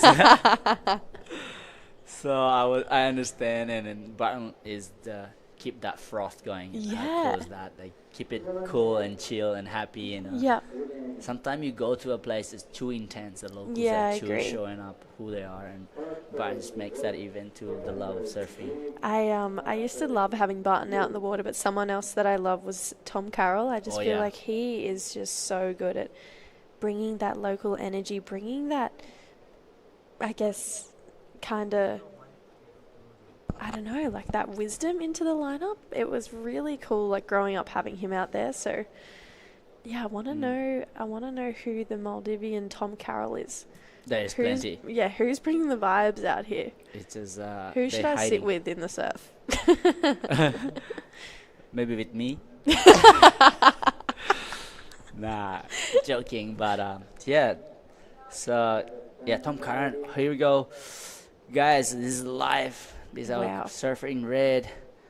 Now he looks fast. You say it was slow, but look at it. He listening to you. Yeah, he's heard what I've said, and he's absolutely ripping through this. He got a little 2 for 1 at the end. Ooh, gets the completion too. Really Yeah. like that wave. Yeah, this was fast surfing here. This first turn on. Yeah, I love the timing. He's putting on top. It's a bit vertical than the last wave he did. He knows that what he need to do to get a better score. And also what I like about this wave is that completion right out. He rode out of this wave. Judges say, okay, he complete. So he has been training a lot of heat strategy. And our friend. Free. Moving on through this one, gets a couple turns in, but that wave kind of had that weird little wall in between where it was like they had to choose to take the high road or the low road. So the start of this wave looked really nice. He just gets a nice carve in the pocket all the way around back to the foam. But yeah, there has that weird little tapered wall at the end. So smart decision to get out of there. But look at that set out the back. Yeah, yeah, Alfred is currently living in Portugal right now, in Azores Island. It's one of my favorite island in Portugal. And I think you have to fly like an hour and a half out of Lisbon into this island. It's so small. It's like Nusa Lembongan.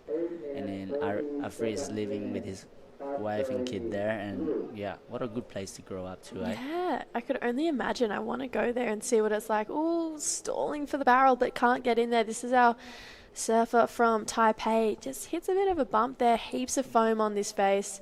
Bogs a little bit more rail, so nothing of crazy substance right there for Han. But he's tried to stall. Right idea there, but that wave just not really doing it for him. And then because of this foam and a little bit of current moving through there, it made this inside section a little bit harder for him. But we'll see what he can do in this back end of the heat. Looking like we're down to 6 minutes to go, Oni. Yeah, 6 minutes to go, yes. Talking about Hans wave, he did really good. Coming out of the barrel, it's really hard to do a turn straight away because that your board is flying and your feet, of position of your feet is not in the on the spot to do a nice big calf like that. That's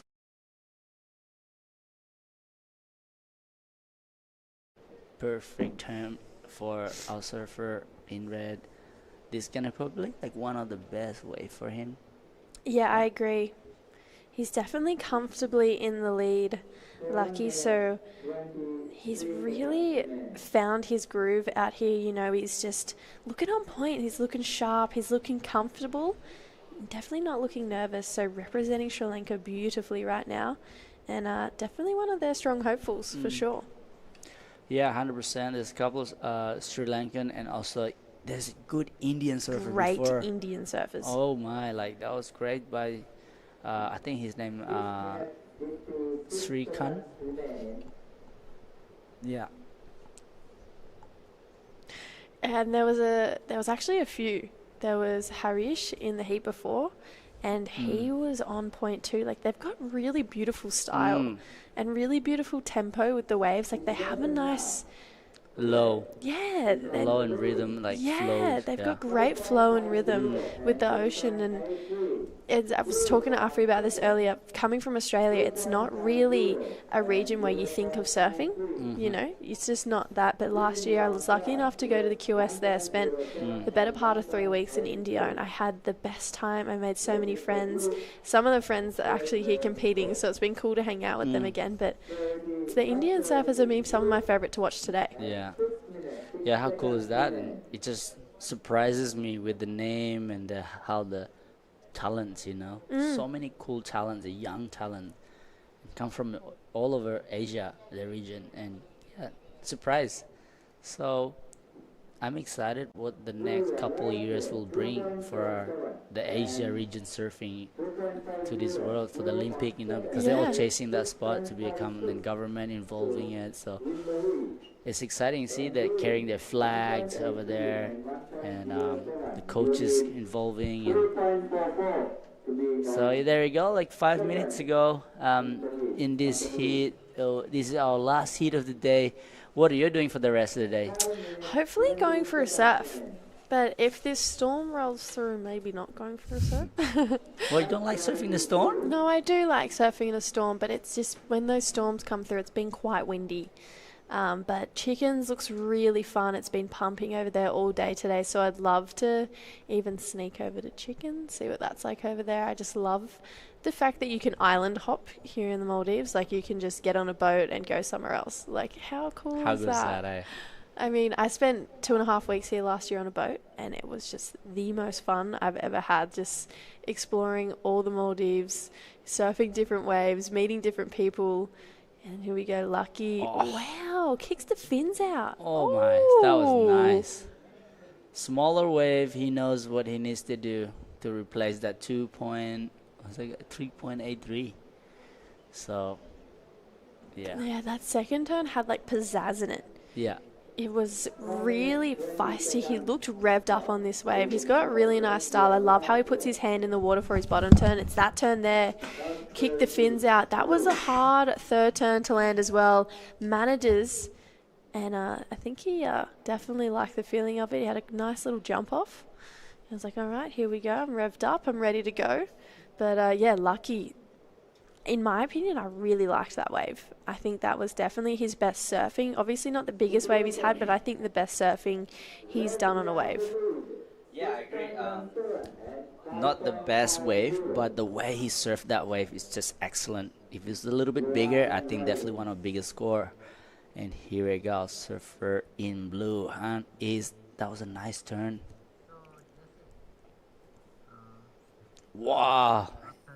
That was a nice turn too. So looking to replace a 2.77.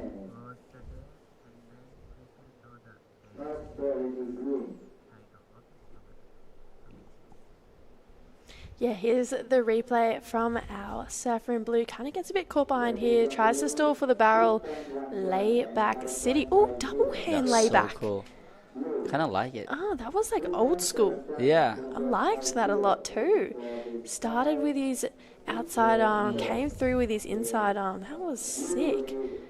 I like that. Let's bring that back. Yeah. That's a cool turn to do.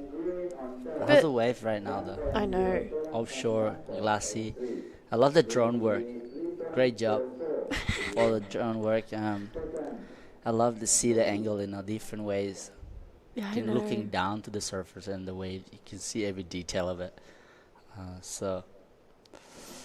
Yeah, it's beautiful and glassy right now, just like you said. Like, yeah, you know what? I'm going to have to go surfing. That storm can just hold off for me. It looks so fun right now. I'll scream out to you if there's a huge storm coming. Yeah. Please. But Oni, I want to know, I mean, this is such a pinnacle event for Asian surfing. You've been one of the pioneers for Indonesia, you know, bringing competitive surfing, bringing eyes to Bali. How cool is it for you to see an event like this here? Like, how much has it grown? I love it, you know, just it brings such a professional level right now into surfing, and you can see the kids like so excited to go training and putting their priorities into surfing. It's so cool, and everybody is so competitive, and it's amazing to see that. And every island we have so many talent, but there is no hope. What are we gonna do with that talent? As you can see, our surfer in blue in the barrel. What? Unfortunately, not coming out. So yeah, it's really cool for me. When I grow up, surfing wasn't like a professional thing for me. I just like a hobby. But now, you're seeing this like every region from India, China, Japan, Indonesia, and yeah, everywhere from Maldives. Here we go. As we can see a replay. That was a replay that not coming out. See, the waves are getting barreled though. Yeah, there's definitely more barrels coming through. Oni's out there after this heat. 100%. Like 5 seconds, I'll be out. See you guys. We will be out the door, but yeah, looking like Lucky is gonna take this heat out. There's seeing like 30 seconds on the clock. Yep. Han is in second. It's not looking like our friend Afri is gonna progress through this one, but he is gonna get a chance to compete again in the repechage round. So the story's not over yet for our man Afri, but we still have time on the clock. Who knows? I told him to catch a little wave, but he's not listening to me. So what's going on, brother? So at dinner, I'm gonna be like, "What you do, man?" But anyway, it's good to be out there. It must be hard to catch wave out there. So positioning as the tides kind of drop now, and here we go, last wave. The heat is over. This is our currently heat winner, surfer from Sri Lanka, and it's coming in. So yeah, a bit of a victory there for Lucky. We're gonna go to a bit of a heat replay, but we'll be back right after the heat replay.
So that was the heat recap. Day number 1, over and out, Oni.